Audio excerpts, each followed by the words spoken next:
E obrigado a todos.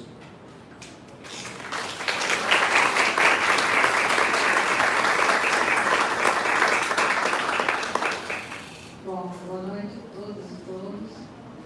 Estou maravilhado, 7 da noite aqui, encontrar tanta gente. Então, maravilha, acho que a Clara Zay conhece. A propósito da Clara, eu estava lembrando de uma famosa frase do Bertolt Brecht, né? Quando ele fala assim que alguns tem homens que lutam um dia, são bons, né? Como as mulheres. Tem mulheres que lutam uma semana, melhor. Tem mulheres que lutam um mês, melhor ainda. E tem aquelas mulheres que lutam a vida inteira. Essas são insubstituíveis. Eu acho que uma das coisas que eu aprendi a ter mínimo, né, de reconhecimento, né, e de baixar a bola, foi quando eu comecei justamente a estudar, né, a história das mulheres que nos antecederam. E principalmente pelo fato de que, bom, a gente conhece algumas, a Meryl Streep, a Loge de Gouges e tal. Mas o interessante do caso, tem duas figuras que eu acho que são fundamentais, porque elas pegam uma mudança na história da Europa, da humanidade, consequente, que é a questão do modo de produção capitalista, o avanço do capitalismo, e o fato de que as mulheres também passaram a engrossar o que nós chamamos no mercado, né, de força de trabalho. Então, o que acontece? Se até então, isso é, né, até o final do século XIX, no século XIX, não, no século XVII, você tem mulheres incríveis, no século XVIII e tal, mas precisa ser no século XIX que começa a aparecer o fenômeno das mulheres operárias, que permite uma mudança radical de... Eu acho que tem duas grandes mudanças na história da luta das mulheres, que é essa mudança, as pessoas com o capitalismo, e a segunda mudança, um novo tipo, bem diferente, mas que eu acho que permanece um pouco até hoje, que é a entrada dos jovens na política e o que a gente chama de novos atores sociais. Isso é a geração 68. Então, essa primeira geração da Clara, é impressionante o que elas conseguiram fazer. Primeiro, porque um pouco eu conto isso aqui no prefácio, primeiro porque, se vocês conhecerem a própria história do socialismo, vocês veem como as mulheres eram também discriminadas, no certo sentido. A ausência de direitos políticos, a gente sempre fala que a ideologia dominante, né, acaba sendo a ideologia que domina. Então, essa ideia de que as mulheres eram politicamente mais fracas, mais isso, mais aquilo, enfim, a ideia da inferioridade política sobre a mulher era muito forte.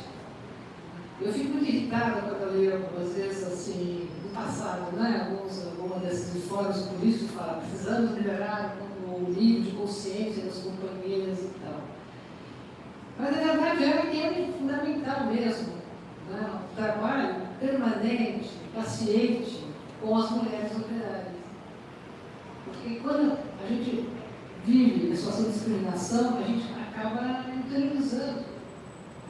Todo mundo fala, né, que eu não tenho competência, todo mundo fala que mulher não sei o quê, então, a vida inteira se ouve isso. Eu acho que o trabalho da Clara Zay foi um trabalho de formiga. E quando vocês lerem o que ela fala do fascismo, vocês vão ver que tem uma coisa fundamental que é o seguinte: como vencer? Como é que a gente vence o reacionarismo? Como é que a gente vence o que está acontecendo hoje? Se não houver uma nova consciência, se não houver uma educação mesmo, né? Se a gente não conseguir colocar novos argumentos, como é que fala hoje, as novas narrativas, mas essa é a questão. O problema que ela coloca, que eu acho que é fundamental, e ela já vinha de uma história.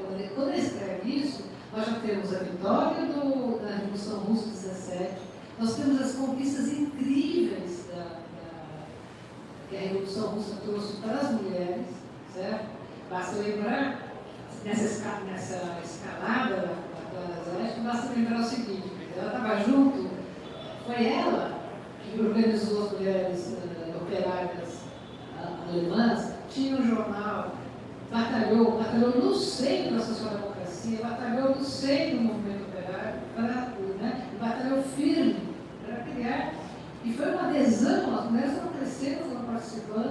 E a importância da adesão das mulheres é muito grande. Eu gosto de lembrar da história, porque Trotsky conta, né, que quem começou a Revolução Russa foram as mulheres, no 8 de março. E quem é que instituiu o 8 de março, o dia da mulher trabalhadora? Clara, né? Rosa, certo? Então, nós estamos comemorando, a gente pode comemorar um assassinato brutal, mas há 100 anos a Rosa Luxemburgo foi assassinada. E o primeiro texto terrível da Clara, já denunciando o problema da traição da social-democracia, foi por ocasião do assassinato da Rosa Luxemburgo. Então, o que a gente vê, se é que tem alguma analogia, eu não acho que hoje a gente não é fascismo. Eu acho que, enfim, eu não vou discutir por aí, isso não tem importância, né? Enfim, mas isso nós temos hoje, como de direita, conservador, horroroso, racista, etc., né? Como é que ele veio? De alguma maneira. Eu acho que a coisa mais insidiosa, que já estava lá na social-democracia, na época da Rosa, e que estava depois, é a questão da relação que a esquerda tem com o capitalismo, com uma produção dominante. Né? Quer dizer, ultimamente, toda a chamada esquerda socialista se aliou ao modelo neoliberal, quando não foi a própria esquerda que cumpriu, digamos, que enfiou ela abaixo no modelo neoliberal. Isso que ela fala, aconteceu com a Rosa, o que foi? Se não a traição da social-democracia, que era, então, era a coisa mais avançada que tinha. Outra raramente, as mulheres não se declaravam feministas. Né?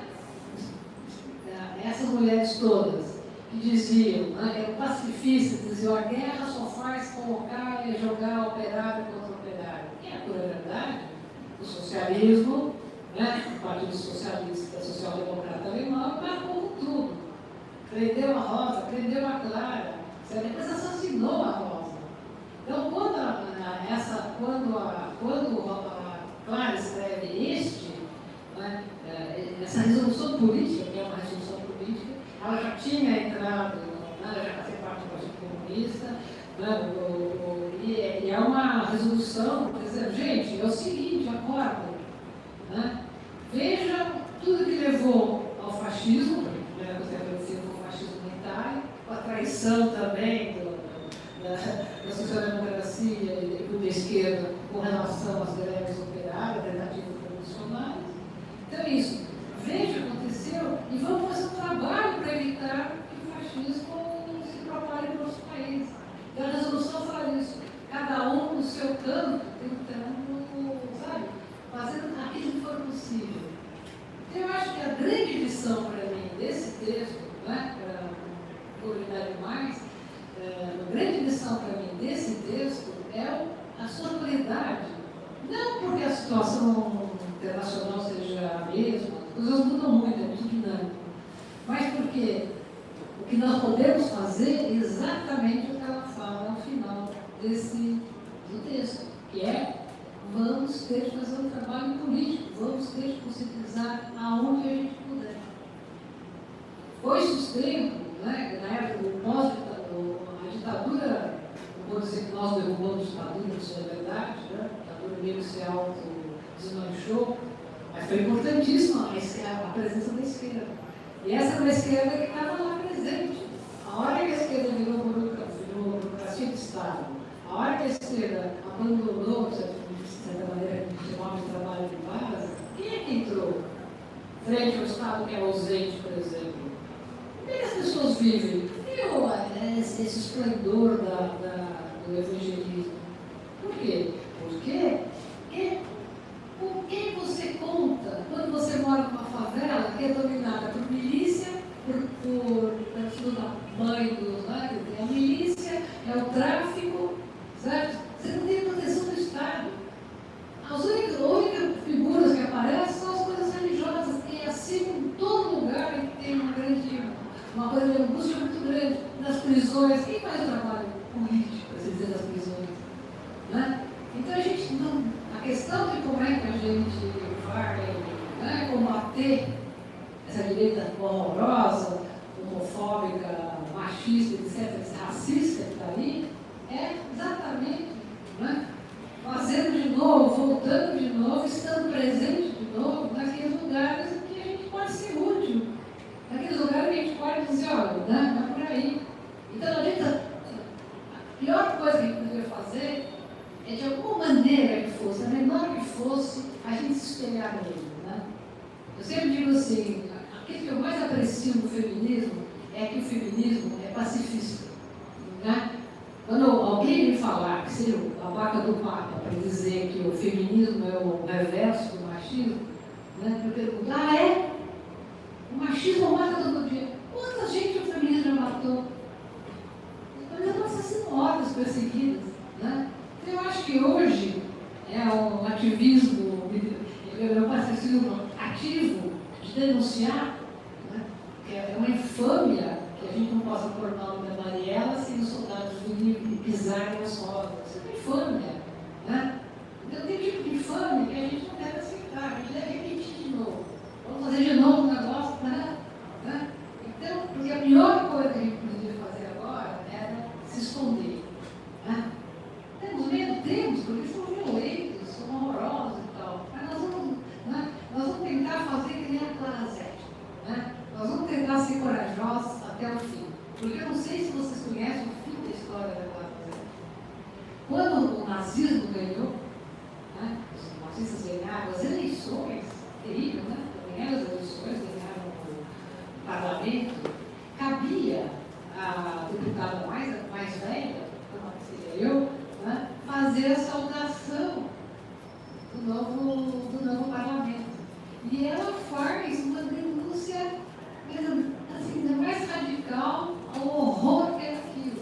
E teve que fugir, estava velhinho, não segue e tal, né, morreu logo depois. Mas, por isso que eu volto, né, calma como eu falei. Clara Zetkin foi daquelas mulheres insubstituíveis, né, que ela nos ilumina.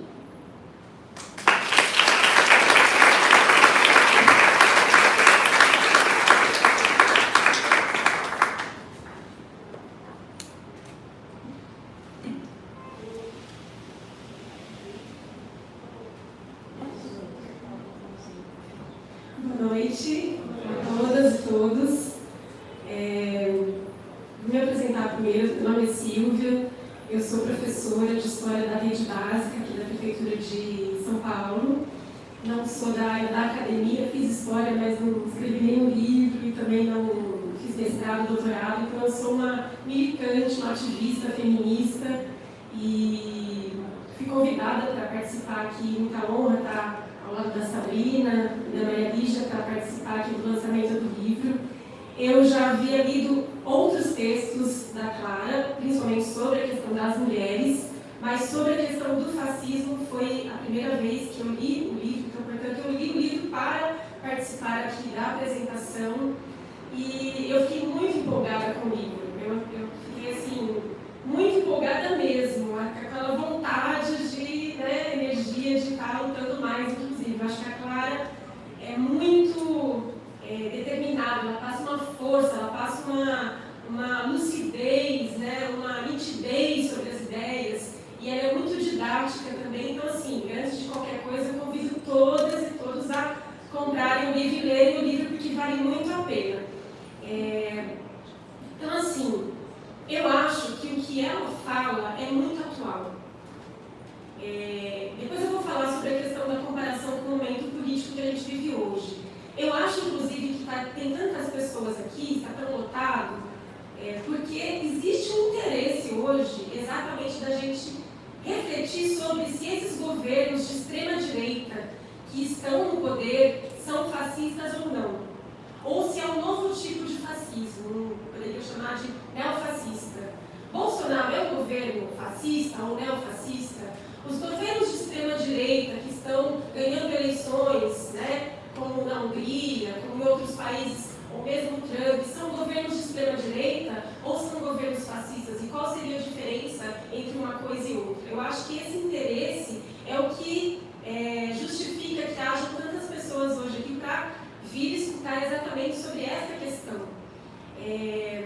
eu acho que por isso que a contribuição que a Clara faz em 1923, que é quando ela escreve esse texto, que é um texto que ela escreve para um congresso da Internacional Comunista, é uma contribuição que serve para a gente tanto ver como que era a especificidade do fascismo nos anos 20 e nos anos 30, mas também serve para a gente fazer uma comparação do que era naquele momento histórico e se hoje existem elementos que possa fazer com que a gente trace um paralelo entre algumas características desses dois momentos políticos tão distantes na história.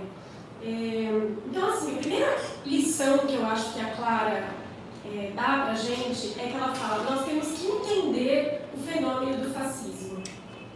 Tem uma frase do Valério que ele sempre fala que é: quem não sabe contra quem luta, não sabe, não pode vencer. Ou seja, a gente precisa conhecer o inimigo para a gente poder ver com quais instrumentos a gente vai poder lutar contra ele e a gente vai poder vencer. E a Clara, ela vai falar isso, que não adianta a gente querer combater o fascismo sem entendê-lo.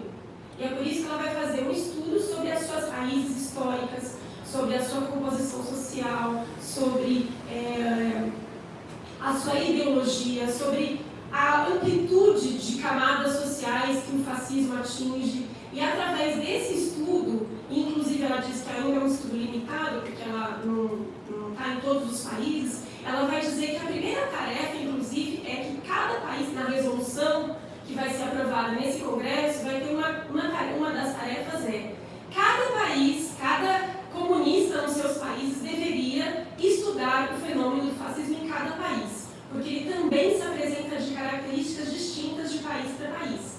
O fascismo foi na Itália, tinha características, óbvio, comuns, mas o nazismo na Alemanha e na Espanha e em outros países tinham características distintas. Então, a primeira coisa é estudar o fenômeno, é compreender profundamente as raízes desse fenômeno para a gente poder combater. A Clara, ela vai colocar algumas, para analisar, ela vai colocar duas grandes, digamos, linhas. Uma que é, o fascismo ele surge em que contexto, em que realidade? Primeiro, uma realidade de profunda crise econômica.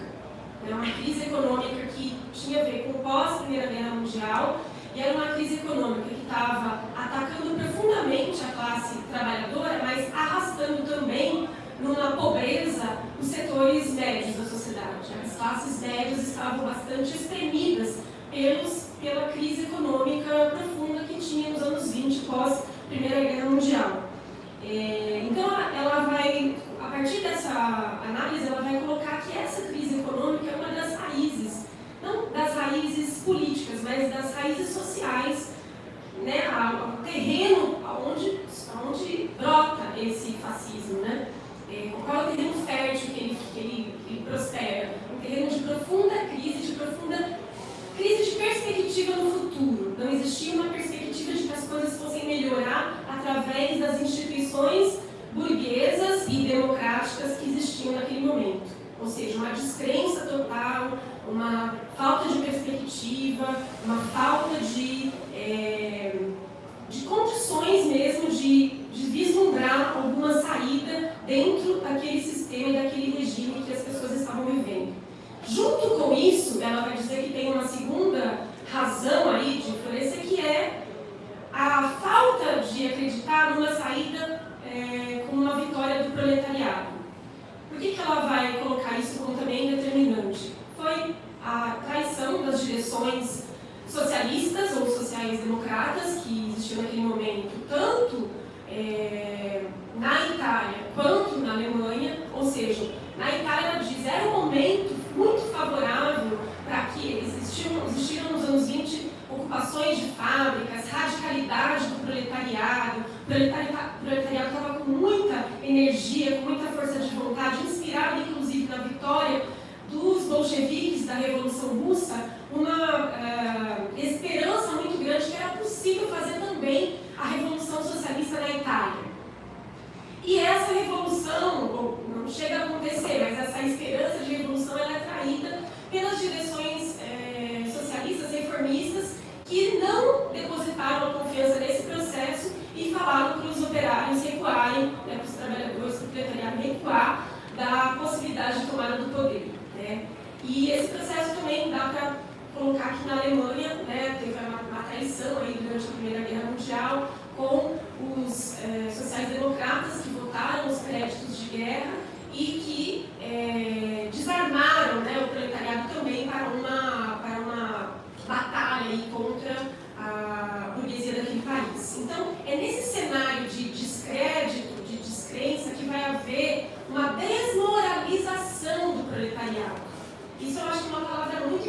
importante para a gente entender, né? O proletariado ele fica desmoralizado, ele passa a não acreditar mais nas suas próprias forças, ele passa a desacreditar que é possível derrotar a burguesia, que é possível, então, portanto, ter um outro projeto de sociedade, um outro projeto de vida, que não aquele que se apresenta. E ele passa a sucumbir, então, a outras lideranças. E, principalmente, os setores médios da sociedade, que tinha até alguns setores que ela fala que poderiam ter alguma esperança no socialismo, colocavam alguma fé que isso fosse resolver seus problemas, eles também desacreditam, né? Então, há duas coisas combinadas, uma crise econômica profunda e outro, uma descrença, uma desmoralização numa saída pela positiva do socialismo, uma saída proletária, digamos assim. E eu acho que uma das questões fundamentais que a Clara contribui, e que aí tem uma diferença com outras análises da própria social-democracia, ou dos próprios socialistas, é que ela vai colocar que o fascismo, ele não se... Os pilares do fascismo, ele não está calcado simplesmente na violência e no terror. Por que isso é muito importante, né? Inclusive para a gente hoje em dia? Porque o fascismo ele não é simplesmente uma minoria que se apropria do Estado através da força bruta, da força militar. Ele torna-se um poder, mas através de uma persuasão de setores amplos, de camadas sociais, que vão colocar nele uma esperança. Então, o fascismo está calcado em um movimento de massa, movimentos massivos, de amplas camadas sociais, que vão, por um descrédito, por uma desilusão, tanto numa crise econômica, quanto em direções traidoras, reformistas, direções que não conseguiram resolver os problemas, digamos assim, para generalizar, ele vai acabar arrastando aí os setores médios da sociedade, mas também vai arrastar setores do proletariado, da classe trabalhadora, que vão acabar votando ou confiando nessa perspectiva aí fascista, né, de um governo fascista. Eu acho que isso é muito importante para depois, na hora de como combater. Ela vai dizer, combater o fascismo, nós não vamos combater no terreno militar. Por quê? Seria fácil a gente, né? Seria fácil não, digamos assim. Seria mais simples a gente se armar e ir lá e combater só militarmente, pela força. O problema é que não ia adiantar, porque existe uma camada ampla da sociedade que está acreditando naquele discurso, está acreditando naquela ideologia. Então ela vai dizer que a grande tarefa é desconstruir o fascismo politicamente e ideologicamente. Há um combate a ser dado, político e ideológico, contra o fascismo. Se a gente não conseguir ganhar nesse terreno, não vai ser um terreno militar que a gente vai conseguir ganhar. Em que pese ela vai dizer que também há tarefas militares, principalmente da autodefesa dos trabalhadores, naquele momento nas comissões de fábricas que se formavam para defender, principalmente a autodefesa, defender porque o fascismo na Itália e o nazismo na Alemanha foi massacre violento físico, né, aos trabalhadores, tanto de prisões quanto de assassinatos de camponeses e de lideranças e de trabalhadores de modo geral. Então, existia sim uma tarefa de autodefesa militar, né, no caso de organização dos trabalhadores a se defender da força física do fascismo, mas existia uma grande tarefa que era desmascarar o fascismo política e ideologicamente. Sem conseguir superar isso, não ia conseguir o quê? Fazer com que essa massa passasse a desacreditar do fascismo ou desconfiar do fascismo e poder mudar a sua opinião. Eu acho que essa é uma grande contribuição da Clara, porque se a gente for pensar numa semelhança com a extrema-direita, ou mesmo com ideologias neofascistas que existem hoje, de fato, essas ideologias ganharam os setores de massas. Né? A gente vê que tem no Brasil, por exemplo, setores que, quando a gente vê, por exemplo, uma figura como a Damares falando umas barbaridades, a gente pensa assim, nossa, mas isso é muito atrasado, né? Mas a gente vai ver que, na realidade, existem setores da sociedade concordando, né? Ou mesmo as coisas que o Bolsonaro fala, que os filhos do Bolsonaro, ou o Olavo de Carvalho, ou, enfim, o ministro das Relações Exteriores, as coisas mais que para nós seriam coisas muito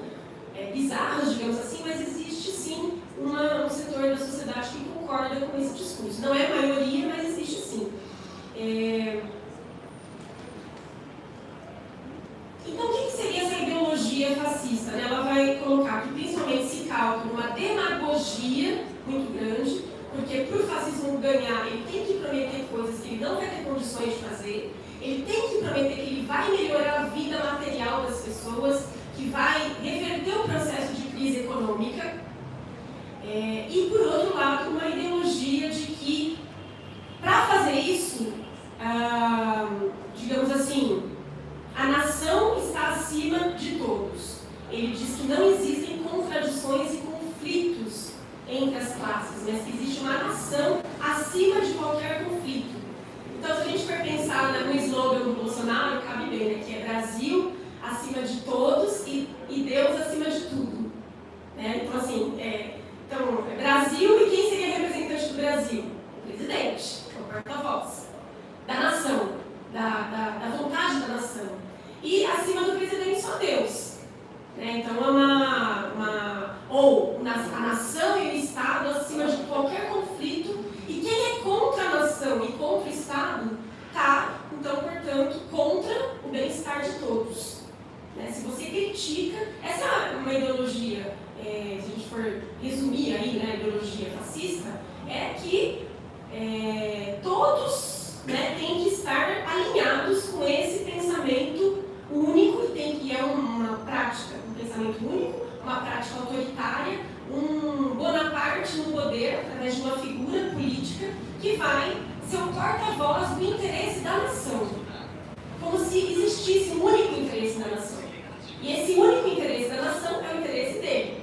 E quem está contra ele está contra a nação. E acima dele só Deus. Então é uma construção ideológica, né? E a partir disso se vai criar também os inimigos. Né? Quem são os inimigos dessa ideologia? Quem são aqueles que não querem ajudar a nação a melhorar? Quem são aqueles que, ao invés de ser a favor da reforma da Previdência, estão jogando contra o Brasil? Porque, afinal de contas, a reforma da Previdência é bom para o Brasil. E se é bom para o Brasil, se você está contra o Brasil. Né? É todo um discurso ideológico que é construído. Então, aqueles que estão contra os comunistas, né, no caso lá na época da Clara, os comunistas, no caso, tinha os bodes expiatórios, os judeus na Alemanha, os estrangeiros, enfim. E aqui no Brasil a gente vê também bodes expiatórios. Primeiro, todo mundo que é de esquerda, né, está com os marxistas culturais, né, como nós aqui, por exemplo, eu sou uma doutrinadora na sala de aula, né, então eu sou uma inimiga, e também as mulheres feministas, os as LGBTs e o movimento negro de forma geral. Então, assim, foi escolhido também bodes expiatórios para serem os inimigos e as inimigas dessa ideologia que quer o bem do Brasil. E nós somos aqueles e aquelas que estamos contra, né, que queremos jogar contra. A burguesia, enquanto classe, ela apoia o fascismo, né? A Clara diz o seguinte, é uma frase que ela fala assim, é melhor os fascistas do que os socialistas. Ou seja, com medo de que o proletariado pudesse tomar o poder em qualquer dos países da Europa, inspirados na Revolução Russa, é melhor a gente garantir o nosso poder através do fascismo, ou através do nazismo na Alemanha. Então, assim, a burguesia, apesar dela não, digamos assim, não achar que talvez seja o caminho melhor, o mais ideal, mas ela fala, diante, né, da crise, eu vou apostar nessa via aqui.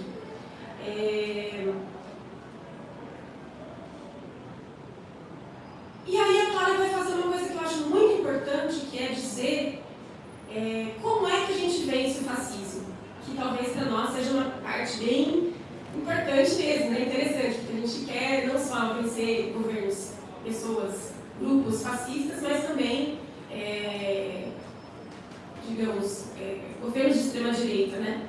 Então, como é que ela vai vencer? Ela vai colocar uma coisa que eu acho muito importante, que a gente também coloca similaridades com os momentos políticos que a gente está vivendo, que é as contradições internas do fascismo. Ela diz assim, o fascismo ele não vai se sustentar nas suas promessas, porque as promessas que o fascismo faz ele não vai conseguir cumprir.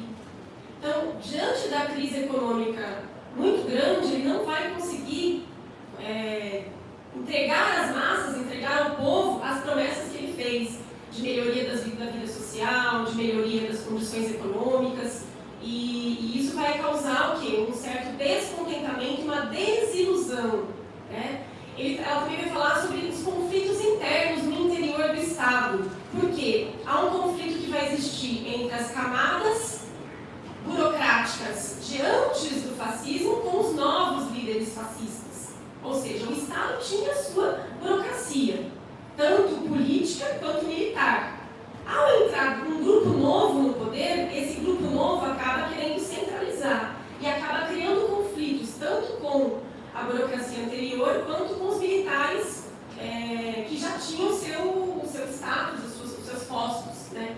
Então ela vai dizer que isso vai gerar conflitos internos entre um governo fascista e a figura do fascista e o núcleo fascista e a própria burocracia anterior. Então ela vai colocar que essas contradições, elas vão ser contradições que vão ser boas para o proletariado, porque a partir de ter contradições insolúveis, é que vão gerar crises aonde o proletariado vai poder agir. Então, uma coisa muito importante que ela também fala, que o fascismo, ele não está condenado a ser eterno, porque as suas contradições vão fazer com que o fascismo seja desmascarado e ou seja, não vai durar para sempre. Porém, ela diz, mesmo assim, não dá para a gente ter uma postura passiva. A tarefa dos proletários, a tarefa dos comunistas, seria qual? Acelerar o processo de experiência das massas com esse fascismo. Através do quê? Ela vai colocar aqui. Vai ser necessário uma literatura adequada, uma linguagem adequada para poder utilizar todas as questões que o fascismo pode ser desmascarado, pode ser desconstruído, para levar para as amplas massas essa desconstrução. Então ela vai falar que é preciso superar política e ideologicamente. Como fazer isso? Através de explorar essas crises e essas contradições que o próprio fascismo tem, mas uma coisa também que ela fala, incorporar as amplas massas nas lutas. Inclusive ela vai ser bastante ampla nisso, ela vai dizer não só o proletariado, ela vai dizer os setores médios da sociedade, a intelectualidade, as mulheres, ela vai incorporar todos os setores que estão perdendo com o fascismo para serem incorporados nas lutas e poder se voltar contra o fascismo. E é uma coisa que ela vai dizer que o fascismo não é um bloco homogêneo, também é muito importante, porque ao não ser um bloco homogêneo é possível explorar todas essas contradições.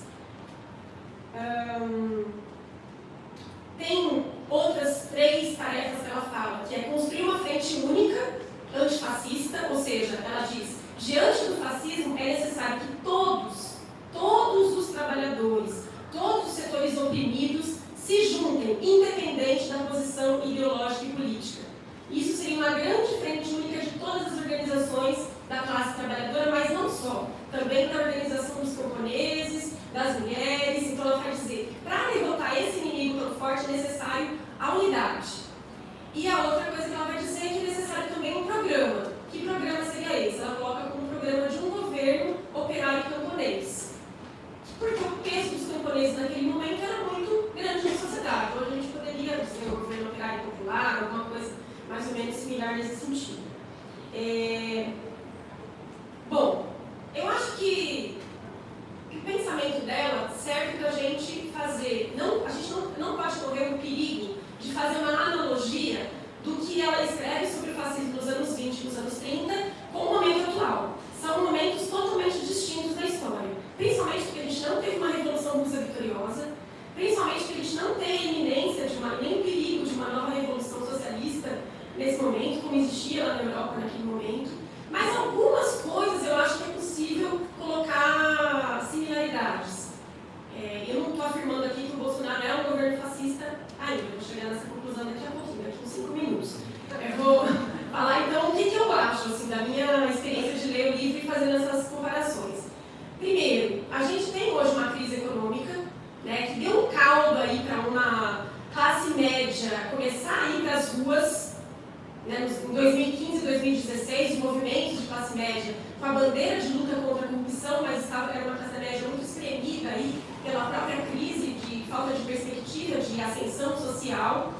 A gente tem também essa classe média e esse líder que surgiu. Se a gente for pensar, quando é que o Bolsonaro surge, né? Exatamente nas manifestações que estavam de 2015 e 2016, que estavam pedindo a intervenção militar. Porque ele era até então um deputado lá, que fazia 20 não sei quantos anos, 27 anos, que era meio, estava lá no ostracismo. E de repente, com as manifestações, com a pauta da luta contra a corrupção, e aí a gente vê o papel, na minha opinião, né, um papel bem ruim e nefasto que a Lava Jato teve, que foi o papel que essas manifestações tiveram e que ele surge a partir disso. Né? Começa a aparecer a figura dele.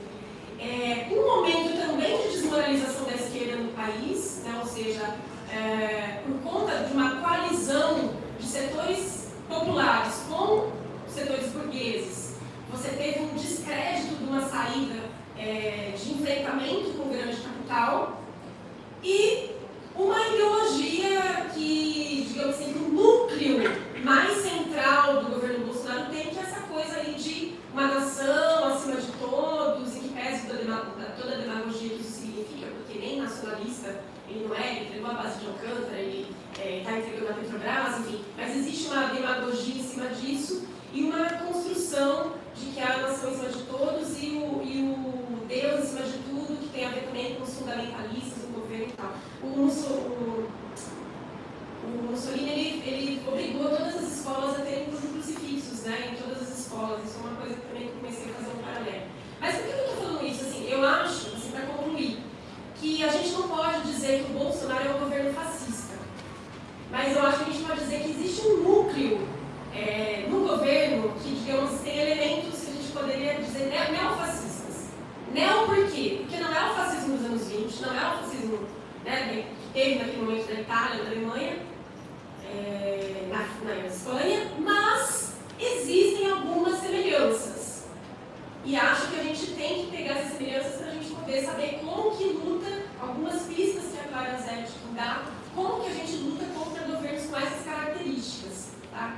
Então, na verdade, eu me aventurei aqui no final a colocar um pouco da minha opinião a partir da leitura do livro. E eu acho que a ideia é essa mesmo, a gente abrir o debate sobre como que um livro escrito em 1923 serve para a gente também fazer, né, uma comparação com o momento atual que a gente está vivendo, não fazer analogias rasteiras nem vulgares, mas a gente poder sim fazer análises do momento político que a gente está e o que isso tem a ver com a luta que eles travaram naquele momento. E encerrar dizendo que a Clara Zete realmente uma figura fantástica, maravilhosa, com 74 anos, né, como a Maria já falou, 74 anos, ela era acusada de vadia, de comunista judia, né, foi super atacada, né, como seria hoje a gente ser atacada nas redes sociais, ela era atacada na literatura nazista naquele momento, mas mesmo assim, ela velhinha, ela vai lá no parlamento e faz abertura, fazendo uma dura crítica, uma dura denúncia ao que seria o nazismo na Alemanha. Então, assim, ela é uma inspiração para a gente, para os dias de hoje.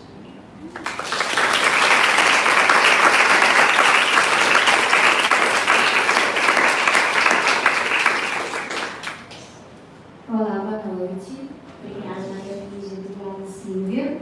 Que bom, né? Tá cheio aqui, legal, para o lançamento do livro. Eu queria falar um pouquinho antes, eu sou Sabrina Fernandes, e eu queria falar um pouquinho antes a razão que eu estou aqui, dessa mesa. Ano passado, esse livro aqui, ele chega em português a partir de uma edição do Mike Taber e do John Riddell, que foi lançada pela Haymarket lá fora em outubro de 2017. E aí, ano passado, mais ou menos um ano atrás, em maio do ano passado, eu estava num congresso do Historical Materialism, que chamava A Grande Transição. E a gente estava debatendo várias coisas. Tem sempre uma feira do livro, eu adoro o congresso por conta disso. Tem sempre uma feira do livro, e livro com um monte de desconto, e eu vou com a mala vazia para voltar cheia de livro. E eu comprei esse livrinho, que era Fighting Fascism, que era essa edição específica do texto da Clara Zetkin, feito pelo Mike Taber e John Riddell, com alguns adendos que chegam aqui com uma introdução e um apêndice no final. E eu li livro, ele é curtinho, vocês vão ver, ele é curtinho, vocês vão ter uma leitura, é uma leitura muito gostosa. Eu sempre, nós os comunistas do século passado, eu sempre achei que a Zé Etkin é muito direta na escrita dela, então isso é um prazer. Inclusive, quem pegou o livro anterior dessa série aqui, que é o do Trotsky, vão ver que, desculpa Trotsky, mas acho que é muito mais direta no debate dela, e eu gosto disso. Eu li o livrinho assim e larguei. E aí, ano passado, em outubro do ano passado, o que aconteceu na nossa sociedade? Estava todo mundo desesperado. Né? Pessoas me moravam sem saber o que fazer, ai meu Deus, eu não consigo sair de casa. Essa era a situação que estava. E aí eu até peguei o celular aqui para lembrar. 4 de outubro do ano passado, eu peguei o livrinho que tinha em inglês ainda na época, tinha a introdução em português traduzida no site do Esquerda Online, e eu peguei, tirei uma fotinha assim e eu falei um pouquinho sobre a situação por conta do ato do Ele Não, que tinha sido no dia 29, né, anterior a essa data. E porque muita gente estava começando a se empolgar demais ou confundir as bolas sobre algumas coisas em relação ao fascismo, em relação a isso que é chamado de frente única. E eu achei que era necessário colocar, sugerir, e aí eu fiquei muito feliz depois de ouvir da Autonomia Literária, que eles estavam pegando o projeto para traduzir o livro todo em português e lançá-lo este ano como parte do seu em relação ao fascismo. E eu acredito que vai ser uma leitura muito proveitosa, porque eu sempre gostei muito da Clara Zetkin. Primeiro porque era uma das leituras mais diretas de todos os comunistas do século passado, então quando você está se aprofundando sobre o marxismo, isso é sempre muito bem-vindo, mas também porque eu acho que ela era capaz de conectar muitas coisas diferentes ao mesmo tempo na escrita dela. E fico feliz de estar aqui hoje no lançamento do livro e eu espero que vocês gostem muito da leitura. O que eu queria falar em relação a isso era porque esse livro foi importante para mim. Eu falo em alguns momentos, quando eu estou tratando com a questão desse governo, quem são os nossos aliados, quem não são e tudo mais, eu falo assim, não, olha, isso ciclo de Clara Zetkin. Então não vem com uma ideia muito barata para mim, que assim, vamos todo mundo dar as mãos, mas também não me vem com uma ideia muito barata de vamos ser sectários, porque ela não pregava nenhum nem o outro. E ela fazia uma análise muito em cima do materialismo histórico também, que para mim é a metodologia que nós devemos utilizar para entender a nossa realidade hoje. Tanto a Maria Lígia quanto a Silvia trouxeram bastante desse contexto, tanto da Zetkin e especificamente o que estava no livro. O que eu quero pegar alguns fios em relação a isso para a gente se deixar um pouquinho mais. Essa questão da frente única, ela é muito importante, especialmente porque tem uma palavra que está do lado, que é frente única proletária. Isso é muito importante para enfatizar, porque o fascismo, ele não é um movimento, como tem sido colocado aí, às vezes, que olha um monte de conservador. Ele não é um movimento conservador, ele é um movimento burguês.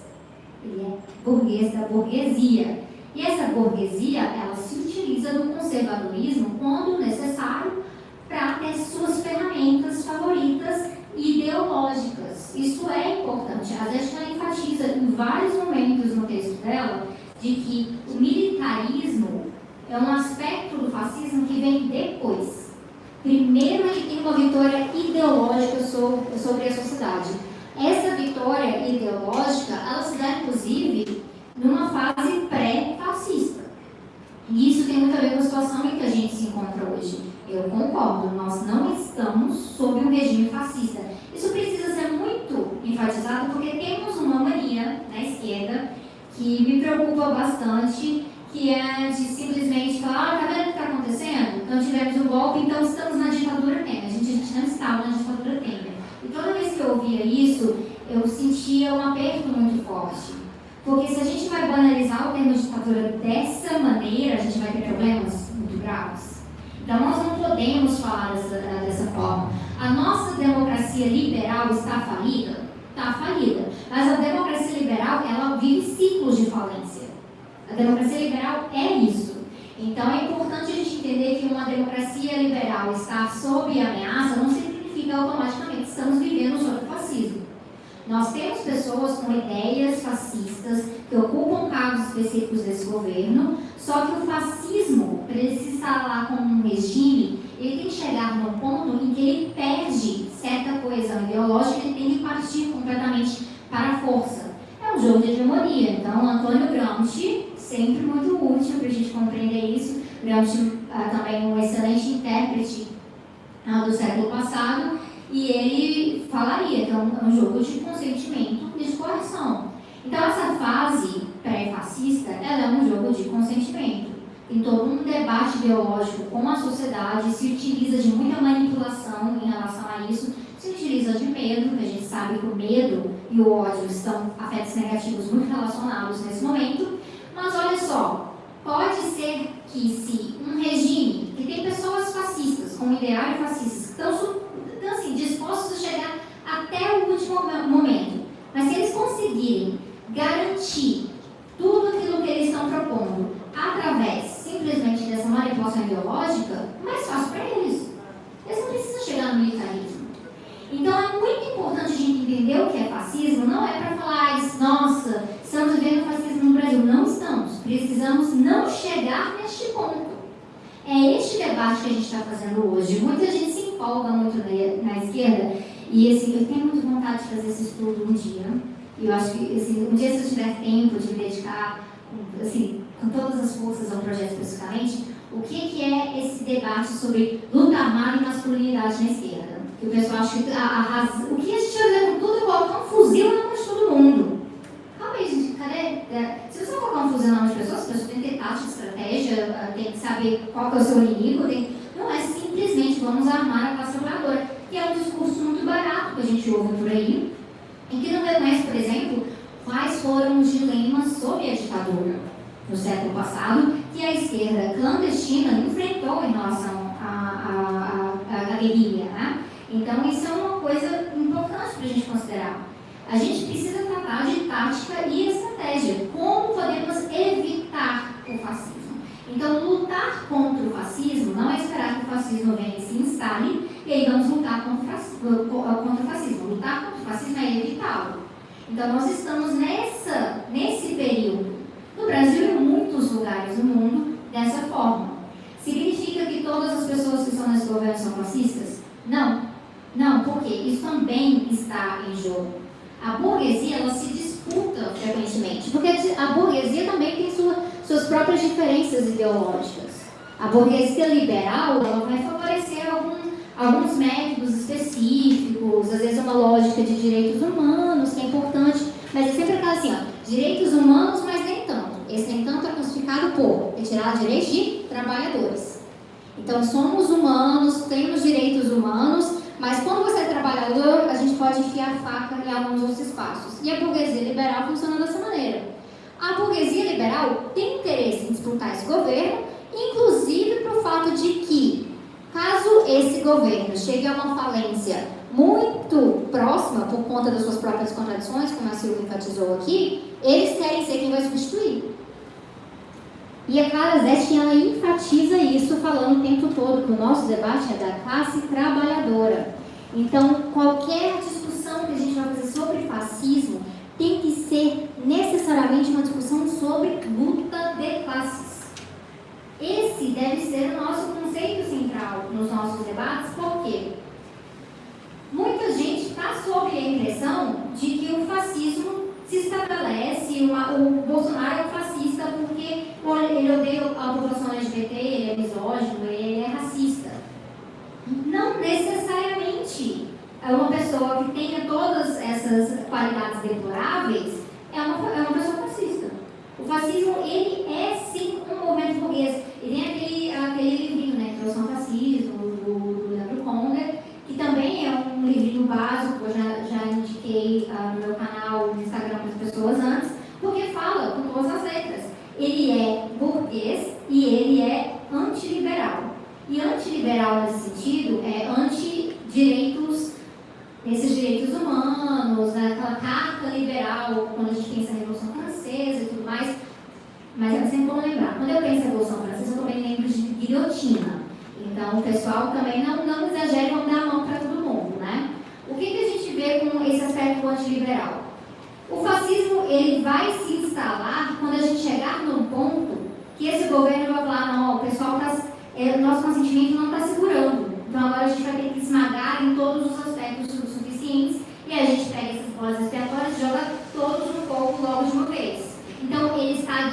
disposto a descartar esses direitos humanos mais básicos.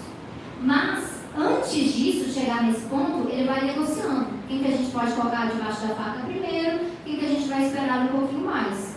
E aí você vai vendo a situação, como é que esse governo atualmente negocia com as coisas, né? Então, assim, a gente mexe na reforma da Previdência, então se vai atacar trabalhadores, vai atacar mulheres, vai atacar as pessoas no campo, mas a gente preserva os militares. A gente preserva alguns servidores públicos, porque pode ser importante o consentimento deles em certos espaços. Ele vai estar negociando frequentemente. E essa negociação ela é de base econômica. É sobre a materialidade do sistema capitalista. Precisa ficar muito evidente que é sobre isso. O conservadorismo ele se coloca, então, como a ferramenta ideológica que está sendo utilizada nesse momento. Nós temos no Brasil hoje, não um governo fascista, um governo liberal conservador. E aí entra um outro aspecto que a gente tem que falar. Quando a gente fala de luta de classes, também é lembrar que não existe essa visão bonitinha que é falada por aí, que no Brasil não tem liberal de verdade. Vocês já ouviram isso? Aqui não tem liberal de verdade. Olha, nosso liberal é esquisito. Nosso liberal, ele é LGBTfóbico. Tem liberais bons em outros lugares. Não, tá? O liberalismo sempre casou muito bem com o conservadorismo e com o fascismo.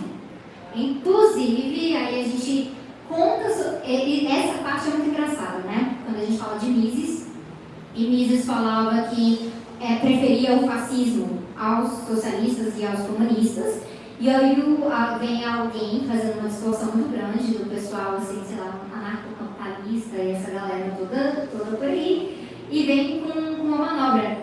Mas você está acusando ele de ser favorável ao fascismo? Isso não é verdade, só quando era contra os socialistas. Tá.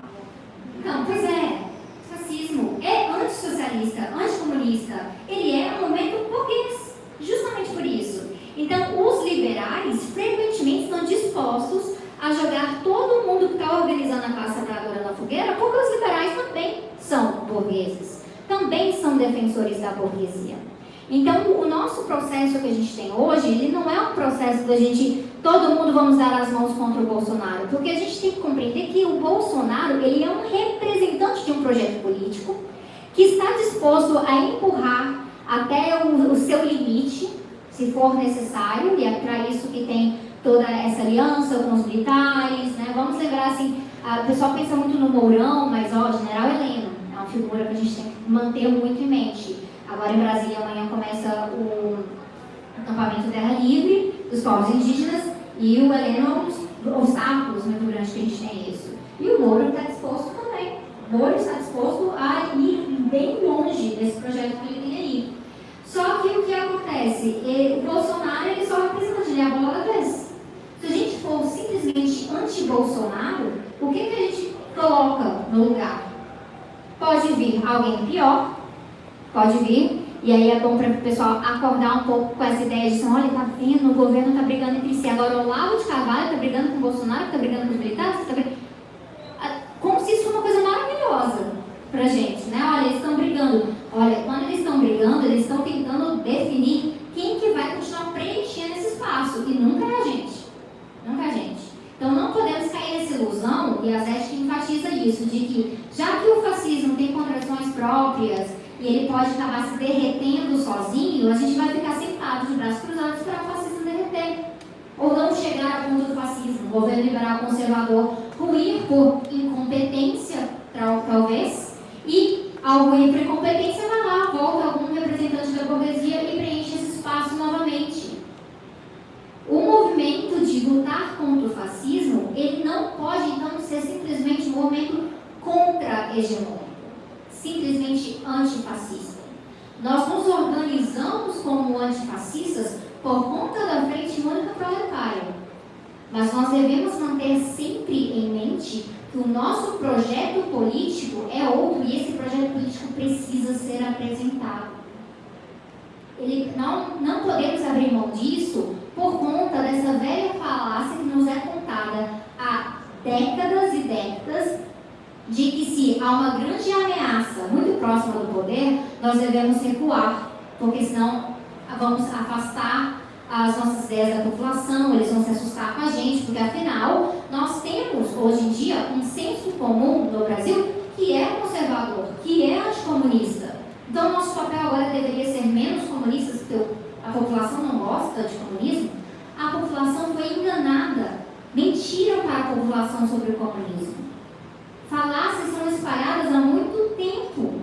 Nós, por recuarmos justamente de fazer esse debate de programa máximo, chegamos onde chegamos. Onde nós estamos hoje não é simplesmente uma situação de que a direita se organizou muito bem, a esquerda se desorganizou muito bem. É um processo mútuo. E uma unidade de esquerda neste momento não significa, em nenhum momento, a gente recuar do que é ser esquerda, recuar do que é ser socialista. Frente única proletária significa falar de classe trabalhadora, significa falar de luta de classes, significa falar de antagonismo. Tudo que a gente for propor no nosso debate com a população hoje em dia, ou nessa representação, por mais limitada que seja, no parlamento, no executivo, onde há uma presença de alguma esquerda no Brasil hoje em dia, o que a gente for propor não pode ser simplesmente somos contra o que está aí, porque isso coloca essa ilusão de que a gente é simplesmente contra o Bolsonaro. Ano passado, quando o Bolsonaro ganhou, e muita gente estava desesperada, a gente falou, não, a gente vai resistir, ser resistência. E aí muita gente se enganou, achando que ser resistência era simplesmente tirar o Bolsonaro, mas tirar o Bolsonaro coloca o quê? Lutar contra o fascismo não é tirar o Bolsonaro, é tirar a possibilidade do fascismo retornar. É a gente sair desse constante medo de estar na fase pré-fascista. Como se é colocado muitas vezes por aí, que olha, você não tem medo de uma revolução? Eu falei, por quê? Por que eu teria medo de revolução se eu me considero revolucionário? E eles me falaram, não, porque toda vez que parece ver uma revolução, vem uma contra-revolução muito forte, e esmaga todo mundo, é muito ruim. Se eu viver com este medo, é melhor eu entregar as contas agora.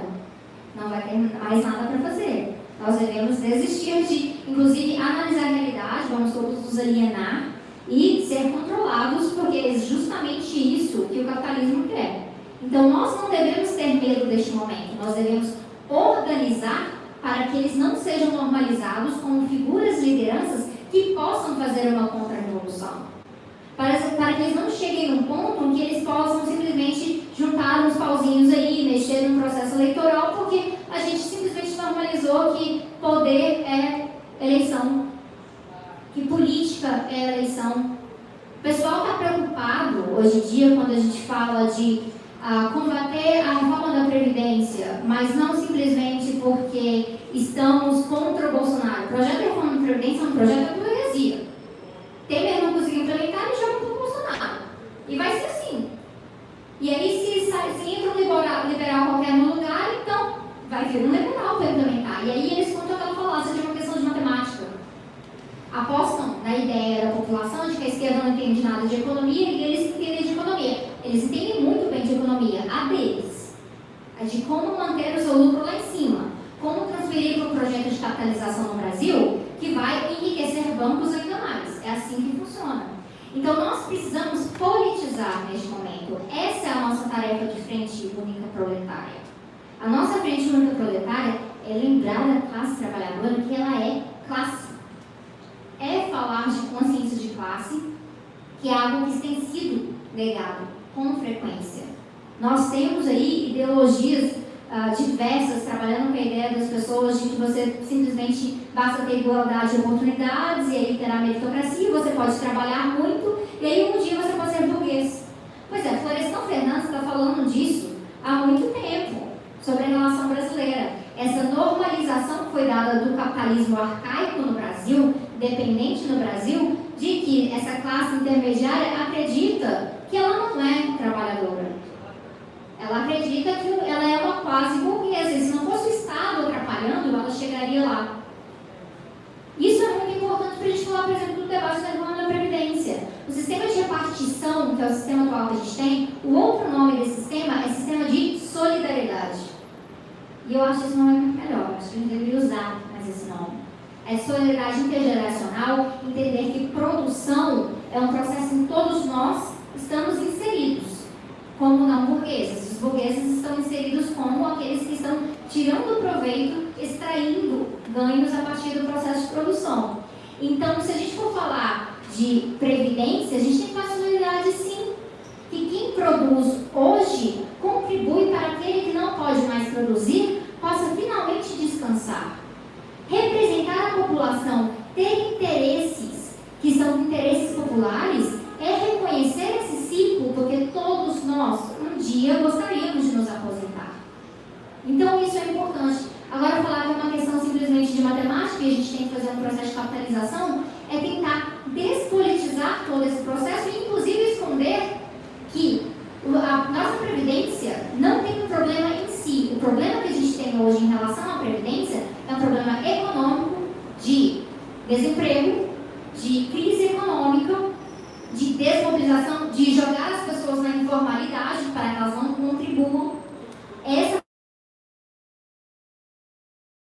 que vive em crises cíclicas. E é assim que a gente vai falar com as pessoas. Nós precisamos colocar as pessoas de volta nesse sistema de solidariedade, de se entenderem como classe trabalhadora e que os seus filhos são classe trabalhadora também. E não esse sonho de meu filho um dia será um burguês, porque 1 em 1 milhão pode chegar nesse ponto. Essa falácia da igualdade de oportunidades é o que está sendo jogado para a gente agora como uma alternativa no momento pré-fascista. Muita gente que fala sobre isso, vamos supor o Luciano Huck, ele pode ser assim, talvez um cara que não gosta do Bolsonaro, que não quer que chegue nesse ponto, de um regime fascista e tudo mais, né? Ele não quer estar vivendo uma situação de ter gente morrendo nas ruas, pode ser tudo isso, mas ele tem interesses burgueses.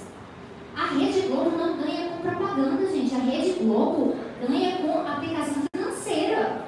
É assim que ela se mantém. Na verdade, se ela depender somente de propaganda, esse último relatório que saiu aí, maravilhoso, quem quiser olhar na internet, esse último relatório saiu e demonstra que a Rede Globo, ela estaria devendo, estaria falindo se ela tivesse uma situação simplesmente de viver das suas atividades. Não, ela tem aplicações financeiras, então lógico que ela vai contar outra história na televisão. E tudo isso é para normalizar para as pessoas que não há nenhuma alternativa. Não se pode fazer revolução, não se pode organizar. Olha, tudo que a gente pode fazer agora é tirar o Bolsonaro, porque o Bolsonaro é o pior que está. E a gente vai ficando sempre nesse ciclo em que nós estamos no mais ou menos, muito pior. Mais ou menos, muito pior. Quando é que a gente vai ter o melhor? Quando é que a gente vai ter uma alternativa real? E essa alternativa real, ela só pode ser feita se a gente trazer consciência de classe para o debate. A gente apresentar uma alternativa que seja diferente daquela que os liberais já estão apresentando hoje. Eles já estão pensando nisso, eles estão vendo essa briga dentro do governo Bolsonaro e falando, agora que a gente entra. Estão pensando na prefeitura ano que vem, porque eles pensam em ciclos eleitorais. Nós não devemos pensar em ciclos eleitorais. Nós não devemos pensar, eu não posso fazer nada agora, porque senão daqui tantos anos vem um pior do que o Bolsonaro, ou senão vai ser 8 anos de Bolsonaro. Não, eu tenho que fazer outra coisa agora justamente para a gente mudar, desnormalizar essas pessoas que estão no poder e que a gente saia finalmente desse medo constante de se a gente ousar demais, eles vêm dar um golpe. Eu tenho enfatizado muito isso. Olha, a gente não ousou e eles vieram dar um golpe de qualquer maneira. Então, por que a gente vai fazer o jogo deles? Eles não são leais nesse jogo. Eles não estão do nosso lado, eles não vão jogar bonito. Então, nós temos que sim estar pensando o que é isso de frente única proletária, porque frente única proletária significa tratar dos trabalhadores como trabalhadores. Trazer para eles aquela noção de que o que você produz é retirado de você, é alienado de você. Olha só a situação, você trabalha, e quem está ficando rico é o seu patrão. Veja a situação da Havan. Para mim, uma das situações mais claras que a gente tem hoje. O Luciano Huck e aqueles trabalhadores sendo coagidos. E aí me falaram recentemente que, olha, mas não é ruim ficar batendo em cima do Luciano Huck, porque se ele fechar a van, vai todo mundo pro olho da rua. Eu fiquei, gente, nós vamos ser reféns o tempo inteiro? Vamos tomar a van. É assim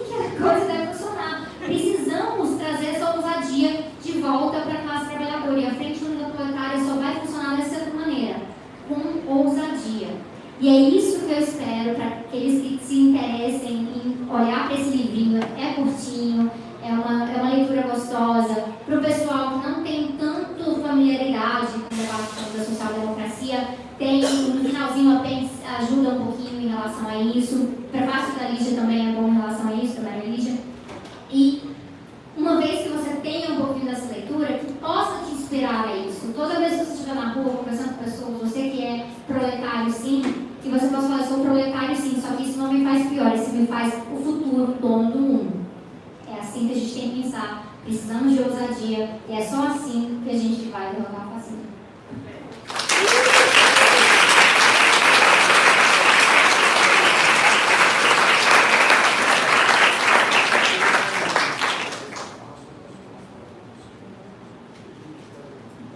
Então vamos abrir aí.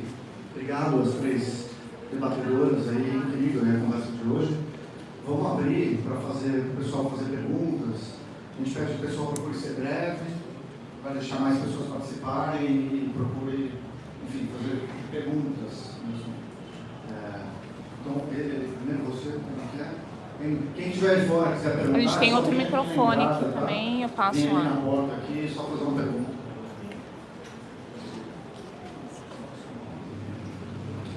Boa noite a todos e a todas.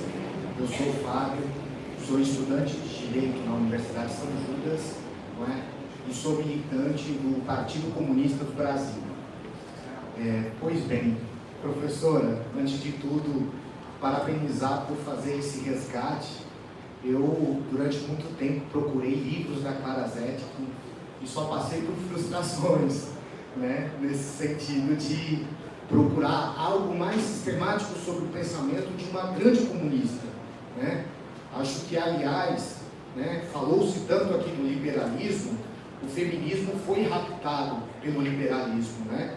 Hoje, quando falamos de feminismo, se esquece que nos primórdios do movimento comunista, a própria elaboração do socialismo científico, que começou com Marx, com Engels, começou com ele, o debate de gênero, né? Da propriedade, do Estado, da família, que hoje é um clássico que ajudou a fundamentar o conjunto do nosso pensamento, né?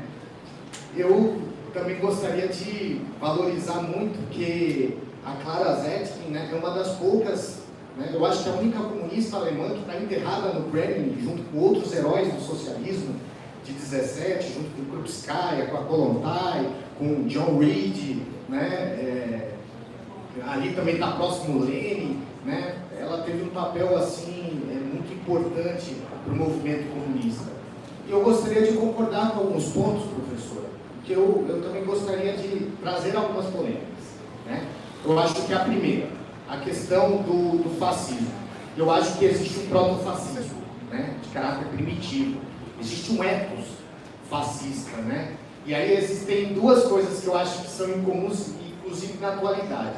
A busca de um passado glorioso, o Bolsonaro é essa coisa da volta de 64, do espírito de 64, não é? E a segunda coisa, essa ideia do conceito de inimigo, né? Então, professora, será que essa questão não reflete uma nova divisão internacional das classes dominantes? Hoje a gente vê que os velhos liberais constitucionalistas não dão mais respostas para a crise econômica do capitalismo.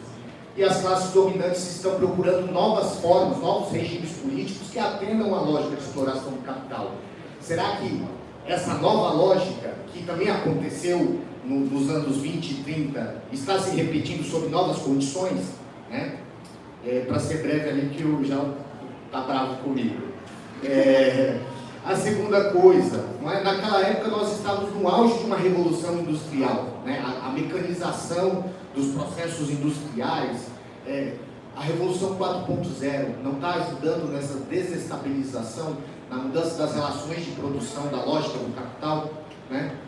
E, enfim, e a questão da crise econômica global e a mudança da ordem unipolar para a ordem multipolar, esses tensionamentos entre os Estados Unidos, Rússia e China, né? Aliás, as guerras híbridas, né? Eu acho que o Brasil foi um pouco desse laboratório. Será que todos esses elementos nos trazem um conceito de protofascismo, adicionados aí com a contemporaneidade?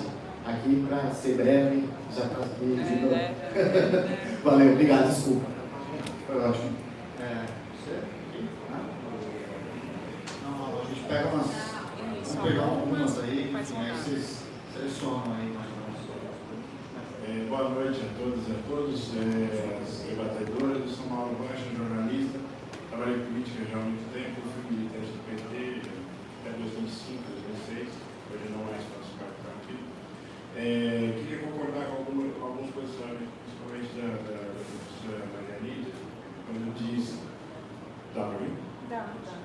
Maria Lígia, perdão.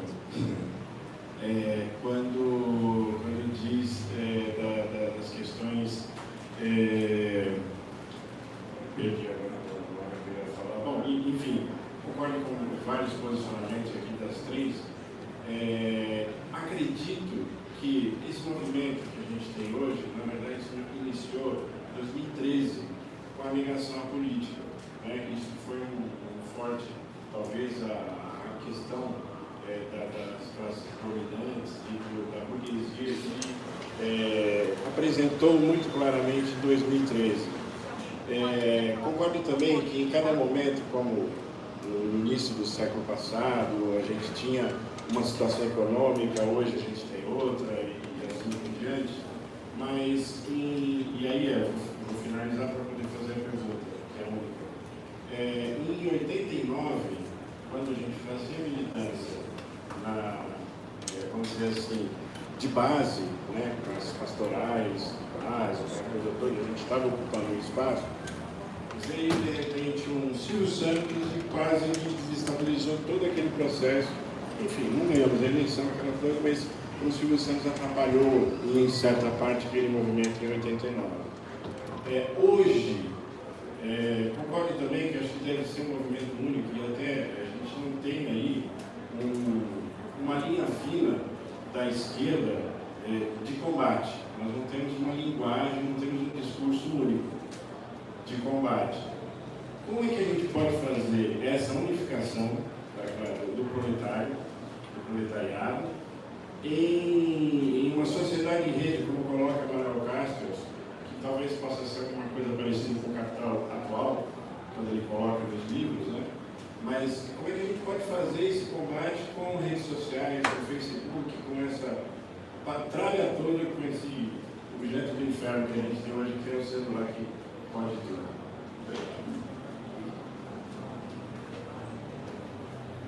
Vamos lá, mas você aqui.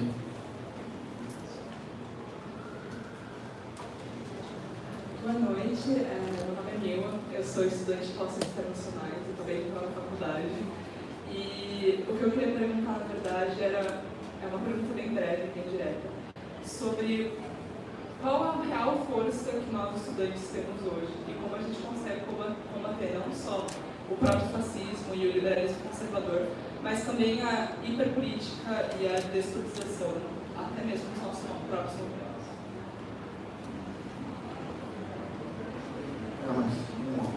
Pode ser?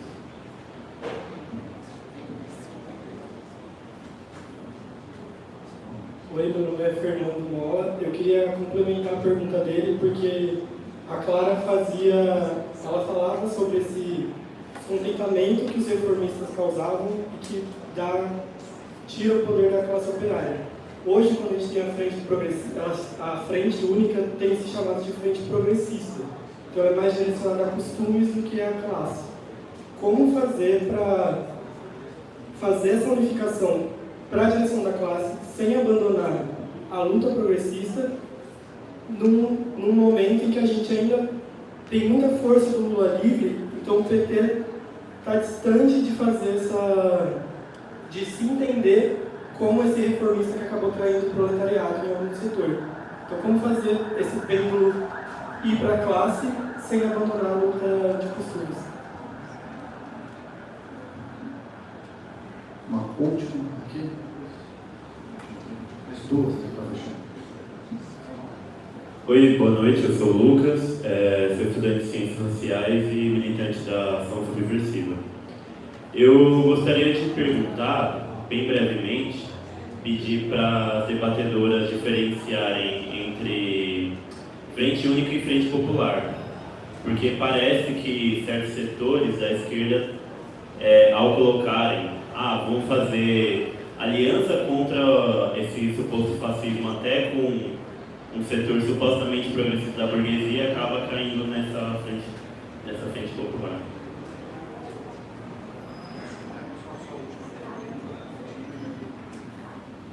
Boa noite, meu nome é Matheus. Eu tenho duas questões para fazer. Eu costumo acompanhar alguma coisa a respeito dessas de política, não entendo muita coisa, mas eu leio um intelectual que é o Noam Chomsky, e ele diz que a ascensão dos governos de extrema-direita no mundo é decorrente do neoliberalismo. Então, essa é uma questão que eu gostaria de vocês pudessem falar um pouco. A outra questão é de um conceito da sociologia que é das guerras culturais. E o que tem a ver com o discurso do Bolsonaro, as guerras culturais? É isso. Legal, então fechamos aqui essa série.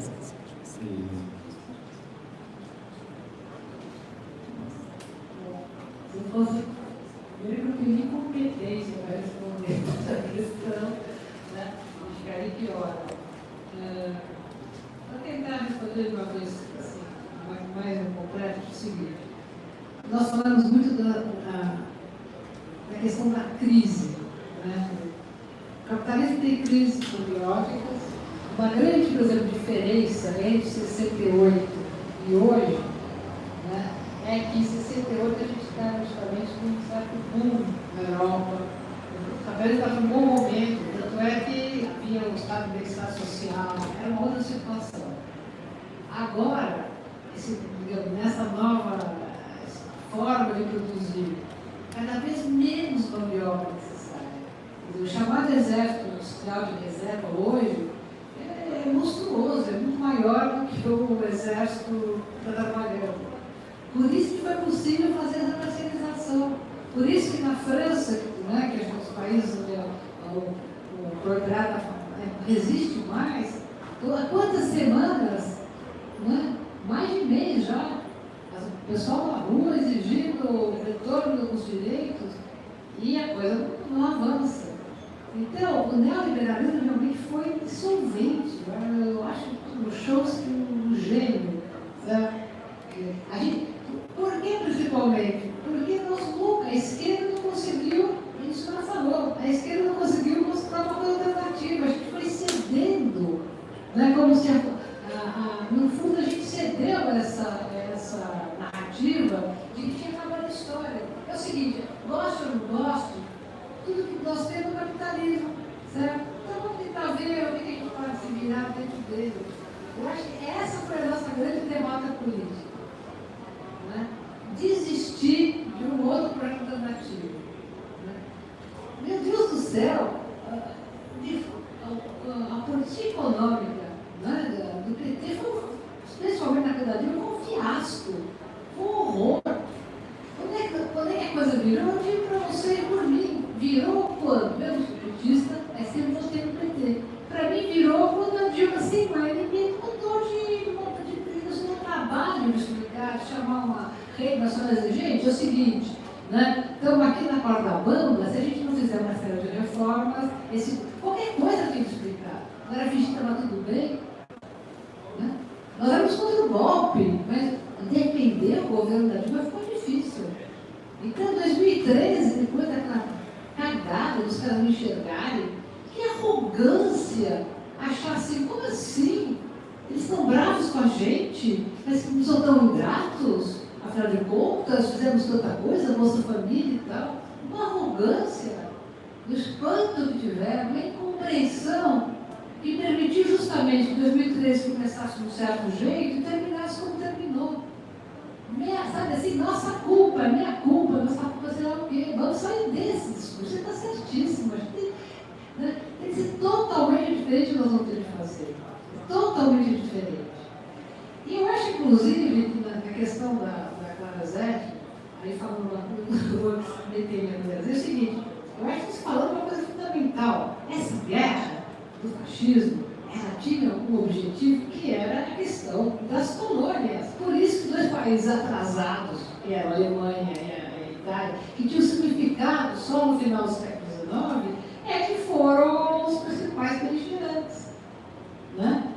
A Itália era miserável e a Alemanha estava pagando o absurdo da guerra. Então, esse é o elemento fundamental, desespero. Veja o índio da berma, né? O ovo da serpente. A gente entende o que é, porque nós estamos vivendo um pouco isso. Então, a questão não é só da divisão das classes dominantes, é a questão de que quando a desgraça, você fica brigando por um emprego, também as classes trabalhadoras estão divididas. Essa que é a verdade, né? Alguém falou, mas essa competição, eu falei, é verdade que a gente compete sim. ser doutora era recebida de coisa da... Agora, são 100, 120 doutores considerados às vezes de uma coisa substituta. Não tem. A verdade é essa, não tem projeto. Né? Eu falo isso porque eu acompanho isso. Né? Mesmo minha filha ainda pegou uma coisa velha, agora eu vejo com as minhas netas.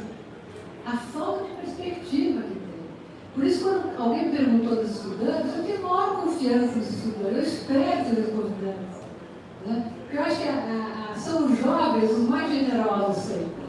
São os jovens que, né, nas últimas décadas, têm sido eles que têm levado a luta.